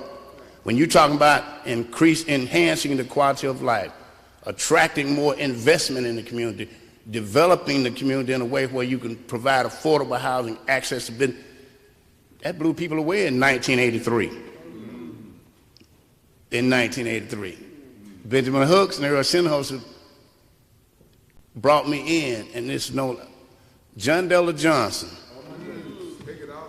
You hear me, don't you? I mean, I'm talking about the real pioneers, the real folk. 1 point, you hit, whoa. You hear me, don't you? Done went over 30. 1 point, wow. Say that, brother. 1.8 trillion. Black community spending in Georgia. Understand? I want to kind of make note of that, but I was sitting at home. Earl Sinosa called me. He was the director of the southeastern part of the United States for the NAACP at that time. Benjamin Hooks was here in Atlanta. He and John Della was eating lunch and asked me to come sit down with Benjamin Hooks. Now, I'm walking in looking at a man I done grew up reading about. This man was history in front of me. I'm sitting in a room with a John Della Johnson who was kicking Coca-Cola, and y'all don't even understand. Well, I grew up in Lithonia, so I knew about these folk. As a matter of fact, when I was in Lithonia, I led a sit-in when I was in the 4th grade, and I led a walk out of the DeKalb County schools when I was in high school. Oh, believe me, we was having a struggle back then. And as you know, the NAACP started in Lithonia, Georgia, where I grew up. We had the Grand Wizard on Main Street. Yes. But they brought me in to talk with me. I never forget the question. They was eating chicken, tater salad and everything. They was getting down. And they asked, "You want something to eat?" And we started talking. And he asked me, "Why do you want to work for the NAACP?"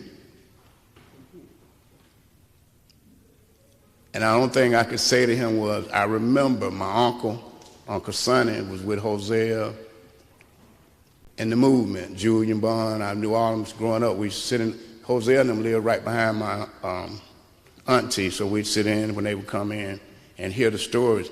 And just that day, we were looking at the dogs, and I'll never forget it, it's still in my mind, and the water hoses that they were doing in Alabama. And I told him about what that did to me, the imprint that it made in my spirit. And that was the last question he asked. Next thing I know, I was going to the national NAACP. Right before I got ready to catch the airplane, this is no joke, Hurricane Andrews hit South Florida. They say, "Smike, we got something else. We're going to redirect you." Now, I haven't even been in the office yet. And they sent me to Hurricane Andrews in South Florida. The devastation, I'm sure you all know about that. But that devastation had just erased that part of Florida, just erased it. But the NAACP went in, and I was assigned to work in West Perrine with the Community Development Corporation. Ed Hanna. Nations Bank at that time, now Bank of America, also had put dollars in so I could be there by housing and so forth and so on. And I was consultant to the CDC and helped that CDC and other community development corporations throughout South Florida replan. We did charrettes throughout the entire affected areas and put strategies in place that gave people opportunity to own their homes, new home ownership, new business development. We planned communities better after the storm than they were before the storms. First thing I said when I had an opportunity to speak to the community was, this was St. Andrews. Me and Jesse had a problem because we will rebuild, and I'm telling the community, y'all just went through, and very few people died. If you could have saw it, it was unbelievable. But the NAACP assigned me there. Right after that, they brought me up to Albany, Georgia, with my good friend, Reverend Holly, down in Albany, Georgia, when the floods hit Georgia. I was assigned to Albany. We went to Albany, they gave me $3 million. We set up an office in Albany, a relief recovery center in Albany, and hired 5 people and stayed in Albany 9 years to redevelop and help housing and improvement in Albany, Georgia. During that time, right after that, I went through a divorce, took some time off, and Fume came in, things started changing. Unfortunately, you know, some of our leadership ain't been no good leadership, I'm just saying. Things started changing. And I think you all can understand, you had an office, we had 9 offices. Fannie Mae and Freddie Mac had gave me money to expand throughout the whole country. And then Bank of America, Nation Bank, were getting ready to join in, so we were even going into California, all over the country. We were going into Mississippi, Louisiana. We had the money. Fannie Mae, we had the money. And all of a sudden, things changed. But during Katrina, they sent me into Hurricane Katrina. Called me up, Brother Boson called me up, Nelson Rivers called me up. Smike, need you to go get to the Red Cross. I went to the Red Cross national headquarters. It was operating the entire theater of disaster operations. We call them disaster DRs, disaster response, right? Centers and whatnot, operations. I was at the headquarters. I first got there, first people I met was the vice president and the president of the Red Cross. I said to them that they have opened the door to the NAACP and things at the American Red Cross will be changed. Will be changed. From that day on, the NAACP and the American Red Cross have worked together in all type of different disasters, from flood, tornadoes, hurricanes, of course. We've trained people all over this country together. As a matter of fact, our president of the Red Cross and Derek Johnson are counterparts. They work together. We raised several $1 million when Derek took over the NAACP. We just gave the NAACP $700,000 to help me in our long-term recovery in Central Florida. So to say we're committed, we are more than committed. Why?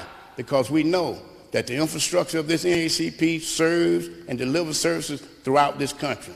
For us to partner with the most credible, the most powerful, the most feared, the most revered African-American institution on this earth, trust me, we know what we're doing. Believe me, we know what we're doing. We know what we're doing. We know that with this relationship, the African-American community will get served. Brother Dubose, Brother Holly, Tonza have been on the ground with us. They've been in the trenches with us. They've been on Operation Tonza, have been at Sandy, one of the world's worst disasters ever hit the northern part of the United States of America. Tonza was on the ground. Tonza was on the ground in hurricanes that hit Louisiana. Tonza has been on the ground. Tonza ever got on my last nerve, but she been on the ground. No, on all seriousness, she had. And understand what it takes to leave your home and go stay in a shelter. Because let me say this, in a disaster, sometimes disasters are so bad, we have to try to get as close as we can into the area so we can deliver the services. So sometimes we have to stay where we can. Let me say that again. Because we're there to serve. It ain't about us. It ain't about us. That's why I love that cross, that bloodstained cross. I know it's relatable to other communities in different ways, but I know with us, when you see that cross, you know what's up. You know what time it is. But believe me, we have together, we are doing some powerful things. Leon Russell, the chairman of your board, national board, is counterpart to my boss. Leon Russell can shoot me a phone number or email, and I have to do exactly what Leon tells me to do. That's your chairman. I have to do, listen to me again now. Leon, when Leon Hurricane Ian just hit Central Florida, last year. We had the tornadoes in Selma, we did, tornadoes in Rolling Fork, Silver City and all those areas, right? And North Mississippi. I wasn't on the ground in Hurricane Ian. I was at home. Leon Russell shot an email over to the president of the Red Cross. Next thing I know, I was catching a plane going to Ian and getting with Adora and Weezy, your state president in Florida, who's also on your national board. And Adora, we hired Adora, and she worked with us. And that's we've hired other NAACP in Louisiana. We got NAACP hired in Mississippi. Why? You know your community. And let me start with that and kind of, today you were supposed to meet our CEO. I want to introduce the CEO of Georgia. She's new here, Alicia. She went to Georgia State, played basketball. Excellent young lady. She's sharp. She'd like for me to extend her greetings and also apologize. She came down with COVID. We've been traveling the last week, and I'm kind of struggling as well, so I'm gonna get on out of here and get out there. But we've been traveling for the last week in different climates and whatnot, so a lot of us have come down with something, but she's down with it. Alicia is the new CEO of Georgia. She is committed to this organization, committed to working with you. Edward Dubose was one of the first in the United States to do a state agreement with the NAACP.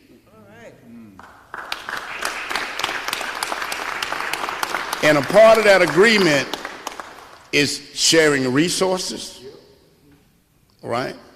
Identifying youth programs, community initiatives.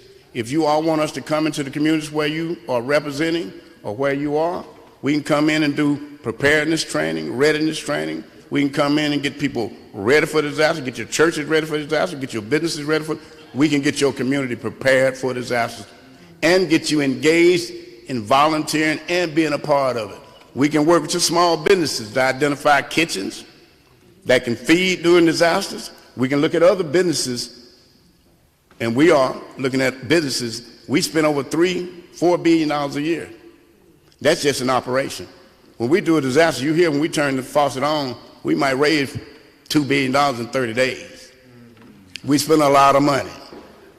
And we need you all to help us identify businesses in the community that we can do business with. We also need you to be a part of this. Why? Because we also provide resources to volunteers when they're out on deployment. All right? And we have jobs. We have jobs, and we are pushing diversity, equity, and inclusion. Derek Johnson just wrote a letter to the Red Cross, reminding us what the NAACP is all about. Reminding us. Derek Johnson just wrote a letter to the American Red Cross, talking with us about diversity, equity, and inclusion, and justice, of course. We are connected. We have a national agreement that we're getting ready to upgrade and redo. We've hired your NAACP president out of Savannah State, the youth college, and he's doing extremely well. So the door of the American Red Cross and this relationship is meaningful, it's impactful, and it's something that we can help transform these communities when we come in contact with them. The Red Cross now are focused on 3 areas: health disparities, hunger, food deserts, and affordable housing. Let me say that again. Health, your health committees, join in with us, because issues in the black community when it comes to sickle cell and other issues, we use blood for medicine. So we need to join with your health committees and be put a part of that strategic plan. Hunger, your advocacy, your economic development outreach. Let us join together and see if we can identify appropriate relationships with grocery stores and or vendors, if you will, that can support food deserts and help us eliminate the need for, or should I say, food insecurity. And housing, affordable housing. It's a need for affordable housing all over the country now. We have dollars that we invest in affordable housing, and nonprofits that are doing affordable housing, and agencies that are working with people for financial literacy, home buyers education. We will work with you. We have resources to do it. We have resources to support food deserts and developing, addressing hunger and food insecurities. We have resources. We are getting ready to put a national staff team in Savannah, Georgia. It's going to be the first one in Savannah, Georgia, where they will not only we will have 3 members of a team that will focus on these 3 areas in Savannah as the first one in Georgia. They will have dollars, they will have a budget, they will have money, millions of dollars to put into these areas, into the community. We hope, and our objective is to hire someone or a team from Savannah who knows the community and knows the agencies and organizations who can help us identify appropriate agencies and organizations to invest in and support. All right? And of course, we're constantly, and I'll say this again, where your branches are, you need to know, just like Brother DuBose said, your representative, your mayor, and all the key people, you need to know the Red Cross executive in that area as well. Because when homes burn down, we have resources. We can help people not only through the night and get through the trauma of the experience, but we can also pay down payments. We can turn on utilities. We can help people recover from fires. Oftentimes, our community doesn't have access to the resource because we don't know. Right. So your branches should ensure that that fire department and the leadership of that community know that we provide these resources, or should I say, let them know you know that we provide these resources. So when a fire happens, your fire department reach out to the American Red Cross. All right? During disasters, we have to change the color of the American Red Cross. We have to change the culture of the American Red Cross. And we cannot change it unless you participate, get involved, get engaged, and let's do the work in these communities. We don't. We cannot. And let me say this to you, and the reason I can say this without, the Red Cross know, you know, there was people at that time when I first got there, you know, I've been called nickel monk and everything else because I was only black. They know, and trust me, and if they don't know, believe me, I tell them whenever I have an opportunity. We got to increase diversity and inclusion in the American Red Cross, bottom line. But the only way we can do it is for you to get involved.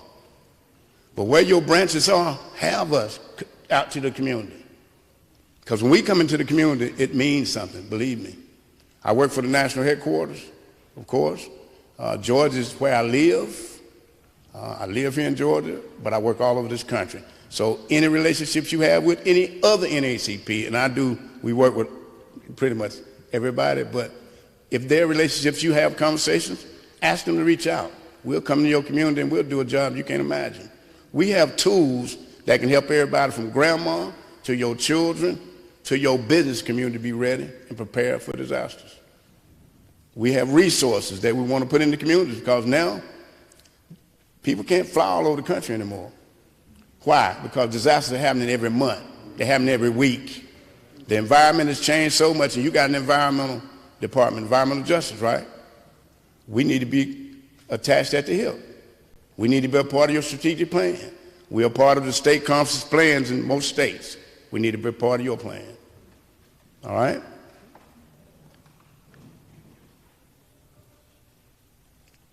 So, Tony, say it, Tony. Tell them about the money we're working on.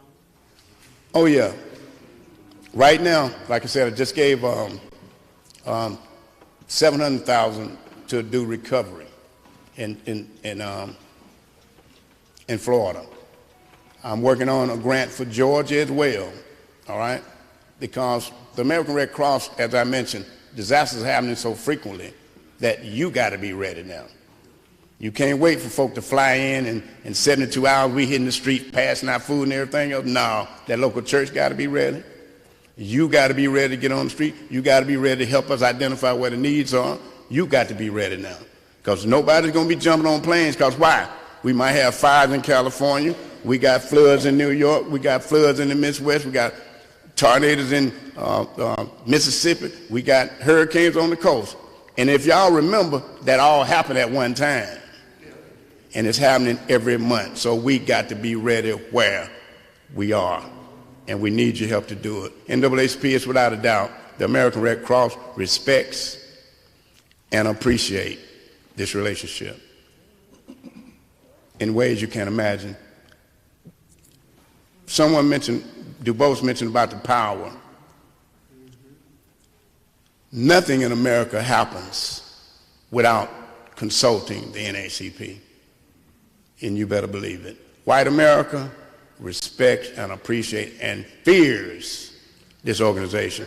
Again, I came to the American Red Cross because the NAACP sent me to the American Red Cross. Bottom line.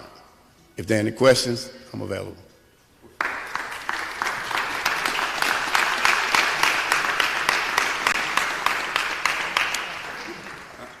think it's so important.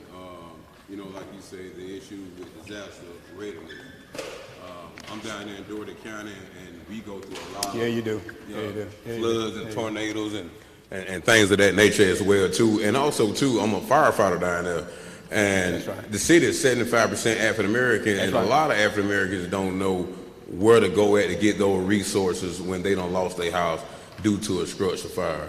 So, you know, to hear all of this information, you know, it's overwhelming to know that the resources are there to address communities of color across Broad. That's right. So thank you, sir. Well, we need you. We need you in order to ensure that you have access to those resources. Let me give you an idea. We're putting $100 million right now in that Hawaiian island that was burnt down by that fire hurricane. That was a fire hurricane too, by the way. I mean, yeah, burnt down. We're putting $100 million to rebuild it. Wow. Okay, that's the kind of stuff we do. All right, we putting money over in Rolling Fork and Silver City and all those areas right now too. So we can come in and rebuild. We can come in and invest. But we need you. We need you. And I'm going to say this to you. I cannot say that enough. And I'm going to tell you, I really do appreciate having the opportunity to speak to you. Of course, Alicia, CEO, you need to meet her, and I do want to make that happen. But I appreciate this opportunity. Anytime I have an opportunity to come home to my family, to speak with my family, this is unbelievable. Because when I say I am because you are, that's no joke. I was sent to the American Red Cross by the NAACP leadership. So thank you all for my career. Excuse me. Can you please tell them how to get involved? Because a moment ago I heard you call out a couple of members that used to work or still work with the disaster relief team. Yeah. Like Cinnamon Baldwin from Clayton County. That's did Hurricane Katrina. That's right. I did Hurricane Sandy and the Moore, Oklahoma tornadoes and the Georgia tornadoes. But would you tell them how they can get involved? Because we need people from different communities to be involved. Not only that, also tell them sometimes it can get lengthy, because I did 3.5 months in New York. Oh, yeah, you did. Yeah, you did. Yeah, you did. Now I wouldn't suggest that, you know, because, you know, that's a lot. That was a lot. But you did. We need you involved. And if you want to be a part of volunteering with us, we have a system. It's called Volunteer Connection. Or you can call me directly, and I'll guide you and work with you to get you connected to the folk in Georgia so that you can be walked through the process. And I'm going to suggest this. If you're a branch president and you got members on those committees and whatnot, you probably want to be in the system, because, like the gentleman here said, in Albany, Georgia, it may not have happened to you, but it's coming. Yeah. You're going to be affected by a disaster. So I would suggest you all try to get into the system to be volunteers, because when the time comes, Dexter Benning is y'all coordinator for the state. But when the time comes, each of you will have to be called to lead, like Brother Holly. And me and Brother Holly, we fight and fuss and fight sometimes. But you know, every time we fuss and fight, it's about the people he's serving. Yeah, that's right. You understand? He get a little zealous sometimes, but it's about the people. And I can deal with that. I love that when somebody fighting for the people. So work with me to fight for the people. Brother Snyder, we got the Red Cross to come over. We have two new schools, one of $17 million and the other $16 million. And we got with the superintendent of education, and those gymnasiums is ready. They are shelters. He just talking about we just did 6 schools in the Southwest Georgia area, in the Albany area. And the Delta Sigma Theta partnered with us and opened up those doors. Superintendent opened up the doors. We went and started educating the kids on preparedness. Yes, ma'am.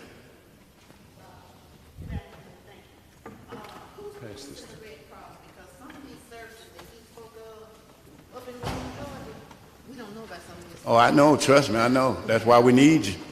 Believe me. That's why we need you. Believe me. I know where you're at. Believe me. Oh, yeah. Do I? My question was, who's policing the Red Cross? Because up in Rome, Georgia, some of the services that he spoke of, we don't know about that. And I got to get up to Rome. Trust me, I do. I believe me. And they've been asking me to come up, but I just hadn't had a chance to get up there. But trust me, I need to connect you. Yes, sir. Because we do need y'all connected in Rome. Yes. Thank you very much. In North Georgia, period. Well, I'm on a team with Dexter, so but he. Okay, yeah. We definitely, because you already know. That's real. Thank And to hear me, the honest to God truth is, this is a new experience for the Red Cross. They never seen black folks like this that care about their community. Or at least they didn't. At least they thought, like most white folk, that we didn't care about our community. But the bottom line is, we do. We do care about our community. I just need y'all to participate. Yes, sir. Yes, sir. How do we get connected? We in Sandersville, Georgia, Washington County. Washington County? Mm-hmm. Let me do this. Tonsley, all right, you want to give everybody my information, and I'll be the portal, and once I'll connect you to who you need to connect with in Georgia, so we can get everybody signed up and volunteer. Okay? Okay, we can do that. Thank you, sir. Get everybody in the system, yeah. And that way you can bring us out. Let me say this to you. We have a relationship now. We have a relationship. You know, I don't want this to sound wrong, but use us. Use us. We're in a relationship. I mean in a good way, you know what I mean? That's why relationship and using don't sound right together, but y'all know what I'm saying. In other words, we got work to do, and we're willing and ready to do it. And trust me, I will get some folk out. We just left Valdosta, Georgia. Went down to Valdosta knowing that we were in a compromised community, if you will. When the disaster hit, we saw some things that was not, you know. So what I did was call a community meeting so we can talk about it, let the mayor and everybody know what's up, right? And then we went back to do the work and did a summit. So we brought then the leaders and everybody in the community together to say, we can't let this can't happen no more. You know what I'm saying that? I went down, just left Miami and city of Miami and city of Miami Gardens. Had some residents burn out of their home, but they owned their home, but they were burned out. And they were going to put them in a homeless shelter. We got with the NAACP national headquarters, Red Cross. We shot down there, met with the mayor and everybody in the city. Told them, no, that ain't going to happen. And we changed those situations. That's how we work together. We know when to call the big dog off the porch, and we will do it. Just left right outside of Silver City, Blackhawk. And the militia wanted to take some of the stuff from the Red Cross. They wanted, because the folk up there in that part of Mississippi think that when it's up there, it's theirs. And it's militia. Got the NAACP legal department, called on the FBI, we handled that. You understand now the power you have? And those are national incidents. But they handled it. Didn't hear nothing about it, but they handled it. Because we were not, and understand this, that sounds strange for the Red Cross, don't it? But they got me now. A little different Red Cross now. A little different Red Cross now. All right? Thank y'all again. And believe me, again, I will say to you, I can't tell you how much I appreciate the NAACP. Because I would not be where I am if it was not for the NAACP. A lot of us would not be where we are if it was not for the NAACP. Black folks in America, brown folks in America, without this organization, we would be lost. And don't let nobody fool you. With your connection with the churches and the infrastructure that you have, the collaborations and partnerships you have, you are the most powerful, most feared, the most revered black organization on this earth, and remain that way. Don't be compromised and don't be apologetic. Thank you so much. Thank you. Appreciate it. Mm-hmm. Mm-hmm. So you see, all of the resources we've heard today, we want you to take them and use it to your advantage because they're here and they just want to make sure that they're doing the right thing by getting involved with us. So you all make sure you utilize that. National University, Alicia Lowry, is she here? Oh, right behind me. Thank you, Alicia. You're next. Welcome, welcome. Yes, yes. And, okay, let's give her a hand. You can sit or you can stand. Oh, okay. I'll just stand. Yeah. Good afternoon, everyone. I'm Alicia Lowry, and it's a pleasure to be here. I am with National University, and I have the privilege of connecting with Ms. Tanza.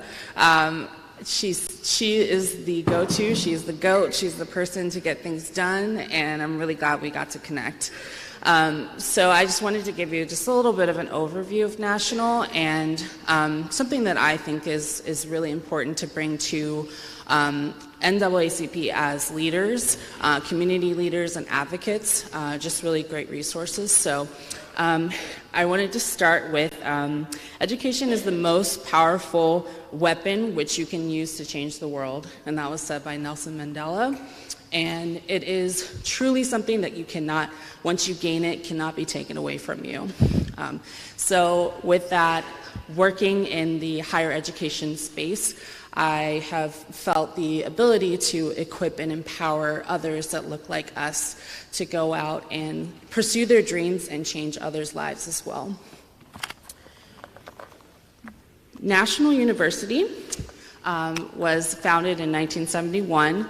It is a veteran established and founded organization, a nonprofit university out of San Diego, California. The founder of the organization served in the military and has provided resources and programming to military to this very day. We offer military scholarships that are extended to not just the person who participated, but their families as well as ongoing additional resources. National University, our mission is to deliver accessible world-class student experiences by providing quality programs and services that ensure student success through meaningful learning. And our vision is to be an inclusive and innovative university serving lifelong learners such as yourself who contribute to the positive transformation of society. So National, we offer over 190 programs that can be completed 100% online, from associates to doctorate as well as certifications. One area that we are pioneering right now is actually social emotional learning. It is an area that has not really had much of a name to it, but it's a tool we use every single day. It's how we self-regulate, it's how we interact with the world around us, that's how we build and maintain relationships. And so we're utilizing this tool to equip learners, educators to utilize in the classroom. However, it is something, again, that you can utilize and build upon in any place that you go. It can be a great tool in your psychological first aid toolkit. So if you're out on the front lines with the Red Cross, and there are people that you're working with that are traumatized, and they might need some additional support, tools, resources. Social emotional learning can help with that. It can help with grounding. It can help with self-reflection. It can help somebody find the words to the emotions they might be feeling in that moment that might also then provide a little bit of release or freedom. So with that, I've been working with Tanza. We are moving towards an education partnership with the NAACP Georgia Convention, so our conference.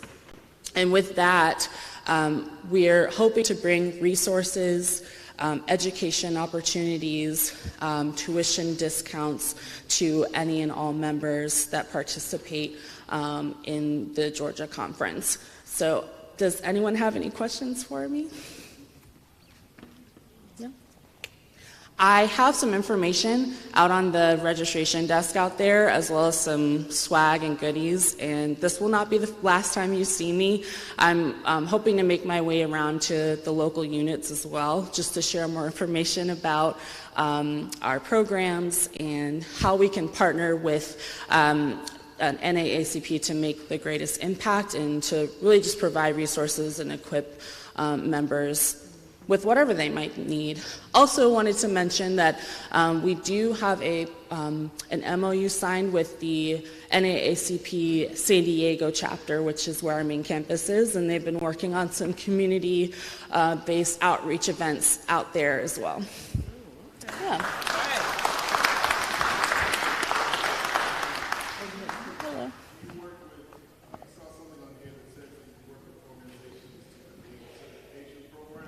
Yes, we do. So that is something that we can take back to our team. We have a division, I guess that you would call PACE. They're the ones that create our certifications.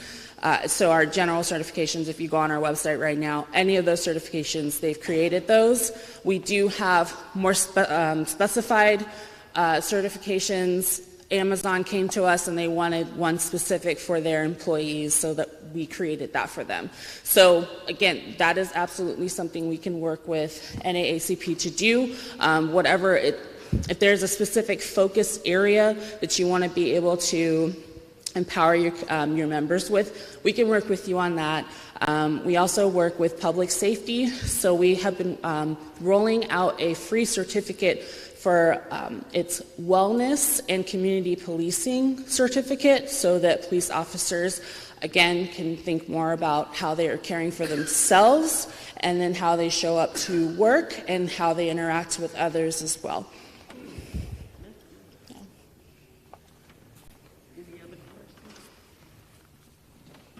All right. Thank you.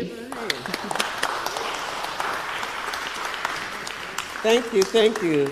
So that's another resource that we need to utilize.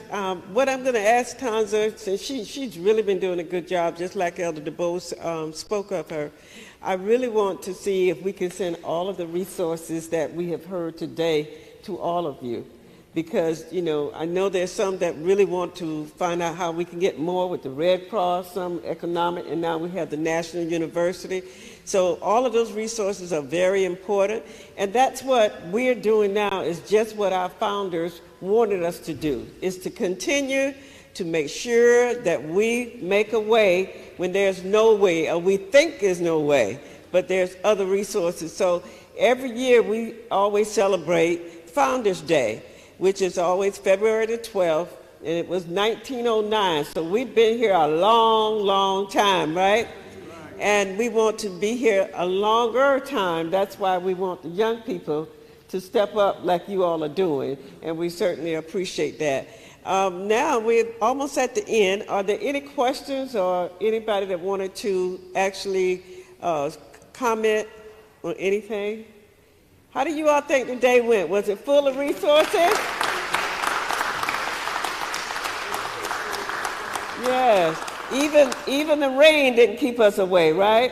That's right. Because I know some of you travel a distance, and we don't want to be too long because you got to get back. And you know, I live up here, so you know what the traffic is like, right?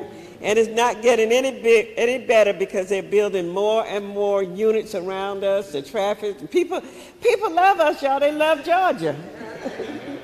I mean, when I came here years ago, I really loved Georgia because I moved here from Philadelphia, and you didn't speak to people on the trolley or on the subway because, you know, you might get hit or robbed, whatever. So we just shut up and stayed in our corner. But when I got here, they said, "How y'all doing?"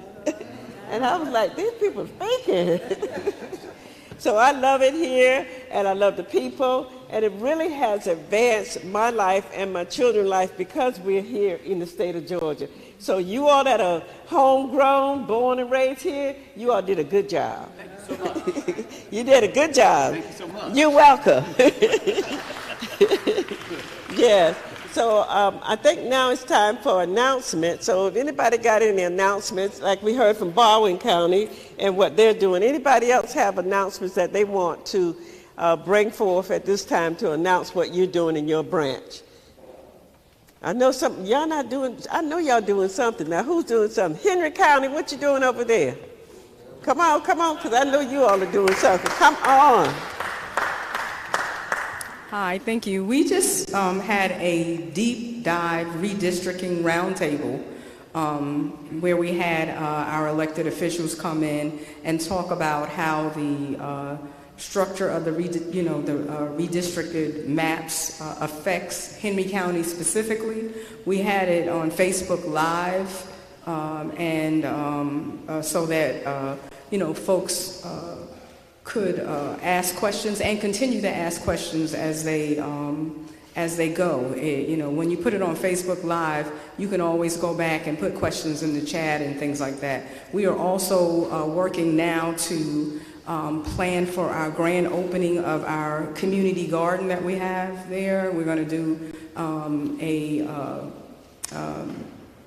second year grand opening on Earth Day, April 20th, I believe. We are in the schools right now, high schools for voters registration. I think we've done maybe 8 schools so far, and we've gotten over 100 students to register. So we're busy in Henry County. I knew you were doing something. I just know that Henry County was busy always. Okay, pass it on. Come on. Y'all don't be scared. Come on up here and say what your organizations are. NAACP, what are you doing? Come on. Let's speak it up. Let's talk it up. This is the time we share. Come on up here so we can put the spotlight on. Come on, come on. Come on. Do your thing. We want to hear from you all. Who else? Good afternoon, everybody. Really quickly, because it's been a long day. God bless. Yes. Carroll County, we too, as Henry County, just hosted a roundtable actually Saturday for special election results for District 30. That's currently our state senator, Mike Dugan, who's running for Congressman Drew Ferguson's spot. So that position became available, and the election is actually tomorrow. So we've been busy with the roundtable that we hosted Saturday. That was also streamed Facebook Live as well. We're getting ready also for April 13th, which is going to be our 17th year hosting and funding youth in our community for our scholarship that we host. Usually we give about 5 scholarships to the youth. So we are currently taking applications from the entire county and school counselors to assist with that little labor of love that we like to give them for their tuition boost. Also for Earth Day, April 20th, our Environmental Justice Chair, Ms. Carol Boyd, is hosting a wonderful event that we're going to be sharing all on our social media outlets in the near future. And we're also getting prepared for Juneteenth. We're going to be collaborating with PEN organization, which stands for Power in Numbers, have a parade and a whole host of activities for the entire 3 days of the celebration. Our WIN committee will do their traditional program as well, which has become very popular in our organization and in the community. So we are very busy and we have so much to do, but we want to thank you, and I want to thank you for inviting us here for our 115th Founders Day. I look forward to participating and being involved in more of them. Thank you.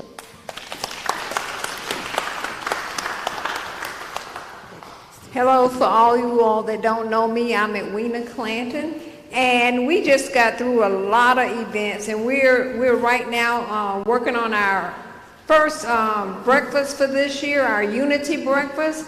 And the reason I want to share it with you is because if you all know Theron Johnson, he's a part of the Georgia gang. He'll be there as a keynote speaker, and we're looking forward because he has some powerful information. He's real knowledgeable about everything going on in Georgia. So we're excited about having him, and this is going to be a fundraising event for us because we really need the funds so we can get back out there in the community. Thank you all. Okay. Oh, I'm sorry, I didn't mention that we were the DeKalb County branch, and something else I want to tell them. But that was it. Go ahead. Hello, everyone. My name is Steve Paris. I'm the chair of the community coordination for NAACP DeKalb, and I just wanted to let everyone know that we are very active on social media, and we would love for you to join our branch on social media or connect with our branch on social media. And also, if you don't have a community coordination committee, please think about appointing a chair and have them collaborate with us so we can all work together a little bit more efficiently. Okay, I want to make one announcement to all the branches. If you are hosting an event in your branch, please make sure that you fill out a special event form. That's so that you can have insurance. If you do not, and I know there's a lot of branches, thank y'all for putting stuff on social media, but there are a lot of branches that have not gotten the insurance. and we know who you are. And the only thing we're doing is asking you to please follow the national protocol. We want you to have these events because that's what the NAACP is supposed to do. And we are the premier organization for African American when it comes to community capacity building and advocacy. But please do, if you need a copy of that form, just reach out to our state secretary who's outside, Ms. Jackie Jenkins, or you can also reach out to me and we'll get it to you. I know that some of y'all shying away from it because insurance is $125 per event. If you already have an insurance certificate, please still send that information to the state so that we can then send it to the national, because I tell y'all, folks are losing their jobs messing around with the NAACP. There was one branch that hosted an event. It was a nice political event, but what happened was an older lady left that event. I ain't gonna call the unit name, but an older lady walked out of the event. She tripped and fell. She broke a rib and she twisted her hip, and she broke something else. I can't remember what else it was that she broke. However, when that unit, where's the district coordinator? District coordinator is here. I know he knows exactly who I'm talking about. So when the lady injured herself, the first thing that she did was she wanted to sue the building because she thought that the building was responsible. However, the building owner was not responsible because it was not his event. It was an NAACP branch event. So nationals, trust me, our district coordinator is going to let us know what y'all doing, even if we don't watch it. But the information came to the state conference. The state conference sent it to the nationals. And when nationals spoke to that branch president, the branch president said, "Why did you ask me this question?" They said, "Have you filled out a form? Did you get insurance?" And the branch president said, "Well, why did you ask me that question?" "That's the same question my district coordinator asked me." Because you missed a step. So national is trying to make sure that we don't get caught up in lawsuits. The state conference is trying to make sure that we don't get caught up in lawsuits. It's not that we don't want you to host your events or do your events. We want you to do those things simply because you get awards at the end of the year for the events that you're holding on state, in state and in national. But please, if you need a copy of that insurance, many times the insurance national will do it for you for free. We are here today. We done been all at the Capitol. We got $1 million insurance for being over here and over there. And guess how much it cost the state conference? $0. And there are some branches that been hosting events that put in their request for insurance, and national, just because it was an honor system, charged them $0. So don't get afraid because of the money that comes along with the insurance. Be more afraid that if somebody get hurt while they're at your event, it may end up being a personal expense because the NAACP national office didn't know about it. That's all I wanted to say. Keep having your events. Stay fired up and ready to go. Question. During conversation today, it was mentioned that one of the branches has put in for insurance waiver, and they've not heard from national yet. So then what do you do? You wait until national responds, because just like the state conference, we put in our 3 months later? We put in our insurance on January 30th. You know when national responded to us? Last Friday. And that's not because your event isn't important, but the national office is servicing the entire nation. So what would also be a great thing, thank you for that, what would also be a great thing is if you know that you have specific events, go ahead and send those things up early, because there are a few people that's working in our legal counsel's office. So it may be a couple for, yeah, I hate this, I don't want to put this on camera. We all know and love Director Quincy Bates. Quincy is no longer with the national office. So when I say we got to be mindful and careful of the things that we're doing in this organization. Just like the Lord, it may not come when you want it, but the NAACP gonna catch up with you right on time. Okay, that's all I need to say. Oh, somebody else had it. I don't know if I want to.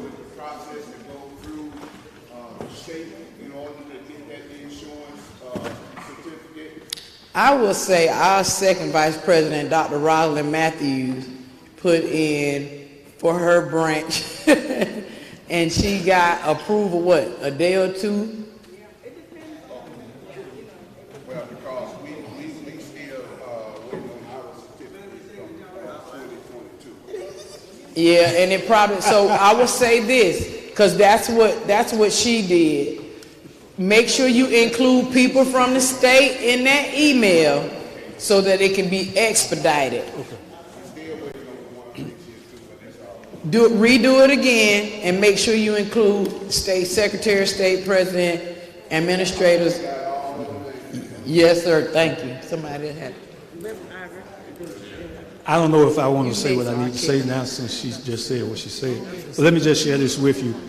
In Augusta, Georgia, one of the things that we are doing, if you follow what Secretary of State has done in 2023, almost 200,000 people were purged from the voter roll. In Augusta, Richmond County, a little over 10,000 people were purged from the voter rolls. So what we have done is partnered with our partners in the county, all the different agencies, the Divine Nine, all of those different groups. And what we have done, we're coming together, and we're going to be covering those 10,000 people plus the people that we run across that are not registered to vote. So that's just a small thing that we're doing. We also have access. We're going into all of the schools, but this past, I think it was this past Friday or Friday before the 2nd, we had the opportunity to go into one of the schools, an East school, where they do like virtual learning. But they brought all the kids in, and we had the opportunity to meet Frederick Douglass' great-great-granddaughter. And she lives there in Augusta, Richmond County. So that is excellent. I'm going to be getting with our administrators and our state president. Let me say this. We have here in the state of Georgia, we have a young man that lives now in Augusta, Georgia. He is a nominee for the NAACP Image Award for making films. One of the things that he do is he go into the local schools and he help young people develop the technique and the knowledge that they need to produce films. Matter of fact, we have a private school that comes out of our church, and this coming Saturday, they're going to be having a film festival where they've made a film that's 2 to 3 minutes long, and he actually worked with them on that. So I'm going to be asking our state leadership to encourage everybody in the state of Georgia to support this young man. His name is Choice. I was just looking at the email he just sent me. But this young man, excellent. He's giving back to society. Just got back from California because he came back to take care of his mom. But we're going to ask everybody in the state of Georgia and the surrounding states to support this young man because he's Southern born, and we believe that he has something great to offer. Thank you. Thank you very much. I'll check that out. President Timothy Bessett Sr. from Camden County, Georgia. 5-hour drive actually turned into 7 hours, but we made it. We was backed up in traffic and got lost or whatever. But we're in Camden County, and we do have a social media presence. We are very active in our community. One of the things that we have done over the last couple of several months, we met with the county administrator and the director of our human resource department because we noticed that we didn't have representation in our county government. And so what we did, we met with them and we was able to help them draft a hiring policy that was equitable to all people. So we was a part of that, so we was excited to be able to do that. And again, we got somebody coming from the Department of Justice, from the Community Affairs, coming down to Camden County to meet with us, and so we can see how to partner with different other agencies in our community. So we're doing great things in Camden County, and you can find us on social media. Thank you.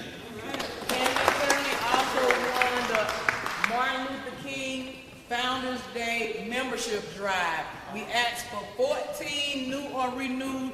They superseded and got 24. So wow! Yes! See, I told you you had to speak. Okay. All right, I'm Edward Paul from the Gwinnett NAACP, former first vice president and political action chair and legal redress chair. I wore many hats, communications person, social media person. Our organization right now, our unit right now is currently kind of in a little bit of limbo. We're waiting to hear from National about whether we're going to be reorganized. So just ask for your thoughts and prayers, support for our unit. We've done a lot since my time serving with Gwinnett NAACP the last 4 years. We've got Gwinnett to be ranked among the black community, among black voters, shall I say, 25th in 2020 in terms of voter turnout. We was one of the only units in the Southeast, I think one of 3 units in the Southeast to receive funding from National to help support our GOTV efforts. And we had a very successful campaign. National congratulated us on the number of doors we knocked on, the people we got in contact with through phone and text banking. So we just continue to ask for you all support. We ask any members out there that are watching, we should hopefully be having God willing, we'll have an election soon. And we pray that we got a new leadership that will be coming in place, which I will be a part of that leadership team. And we look to get the unit back up and going and back to doing the work of the people. Thank you all. All right, if all hearts and minds are clear? Yes. If all hearts and minds are clear, can you please ask the young people out the door to because the Lord might be ushered into the room real quick. Oh.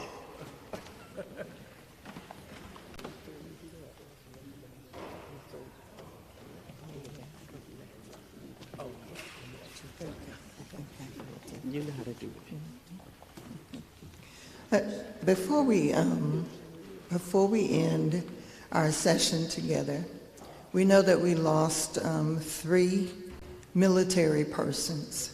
And one of those persons were from the Waycross area.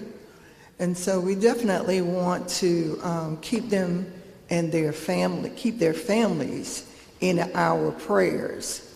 Not only them, but those guys who lost their lives on the plane that went down, and all of the military guys were killed. And so we want to be reminded of those families as well. As we end this session, God has been really blessing us today and very fruitful in every way possible. And I want you to know that Houston County is doing something. We have 25 young people who have now accepted as members of NAACP Youth Council.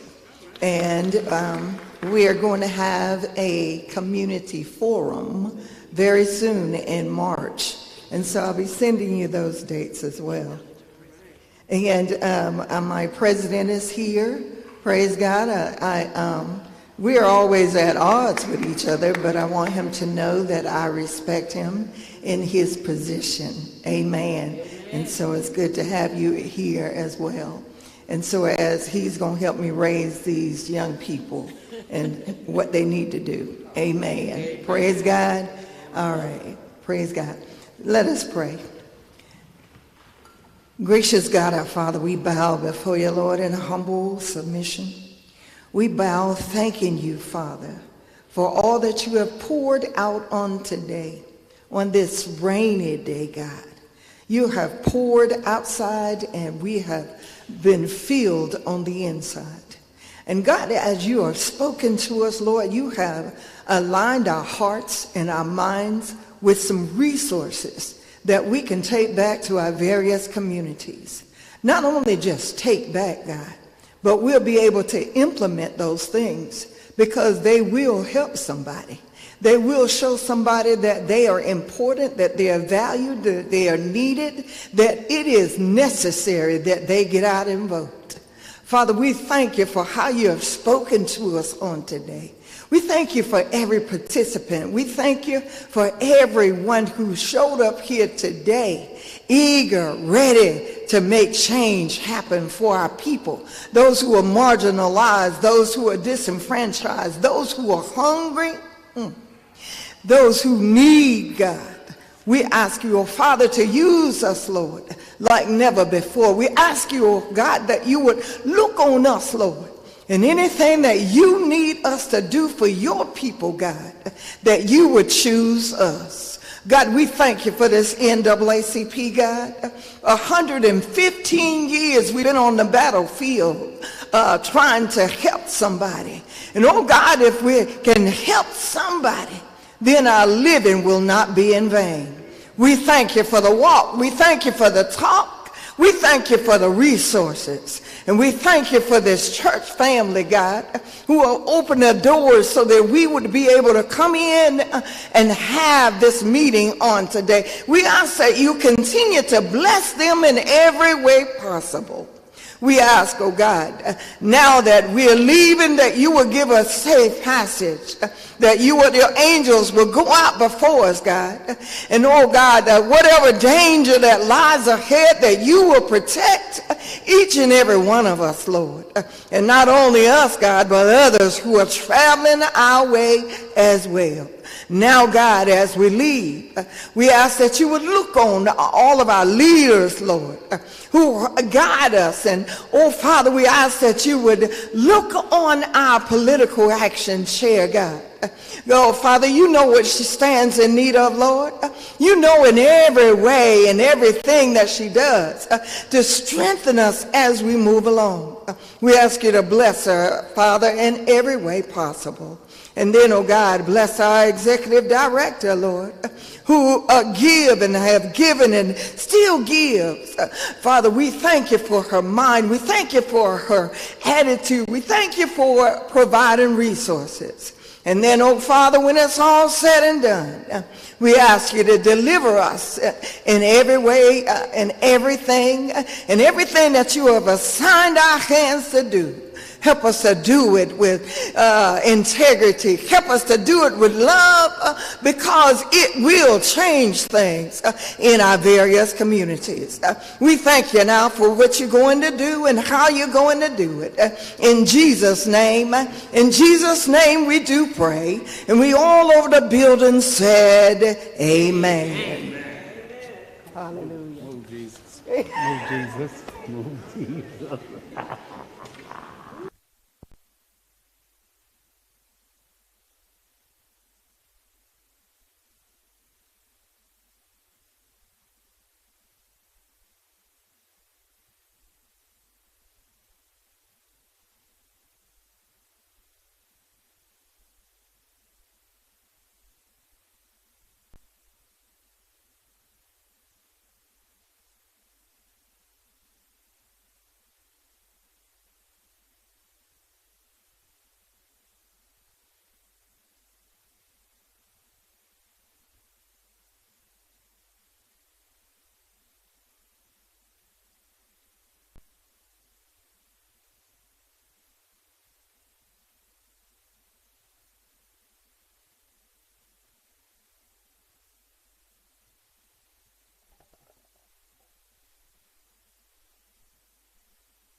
Good afternoon. My name is Kip Carr. I am the incoming first vice president for the Georgia NAACP. And earlier today, I took a group of branch presidents that were here, gathered at Central Presbyterian Church, and we went as a delegation over to the Capitol. The purpose being so that branch presidents can learn about the legislative process as well as hear from their legislators. And we were blessed to hear from literally about a dozen senators and representatives that stopped by that talked about their priorities, and we were able to express our sincere appreciation to them for taking the time out of their busy legislative schedule to come and address us.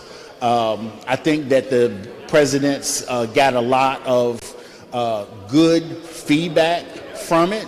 And actually, one president just mentioned to me a minute ago that they learned a lot about the process. We gave an overview about the legislature, how it operates.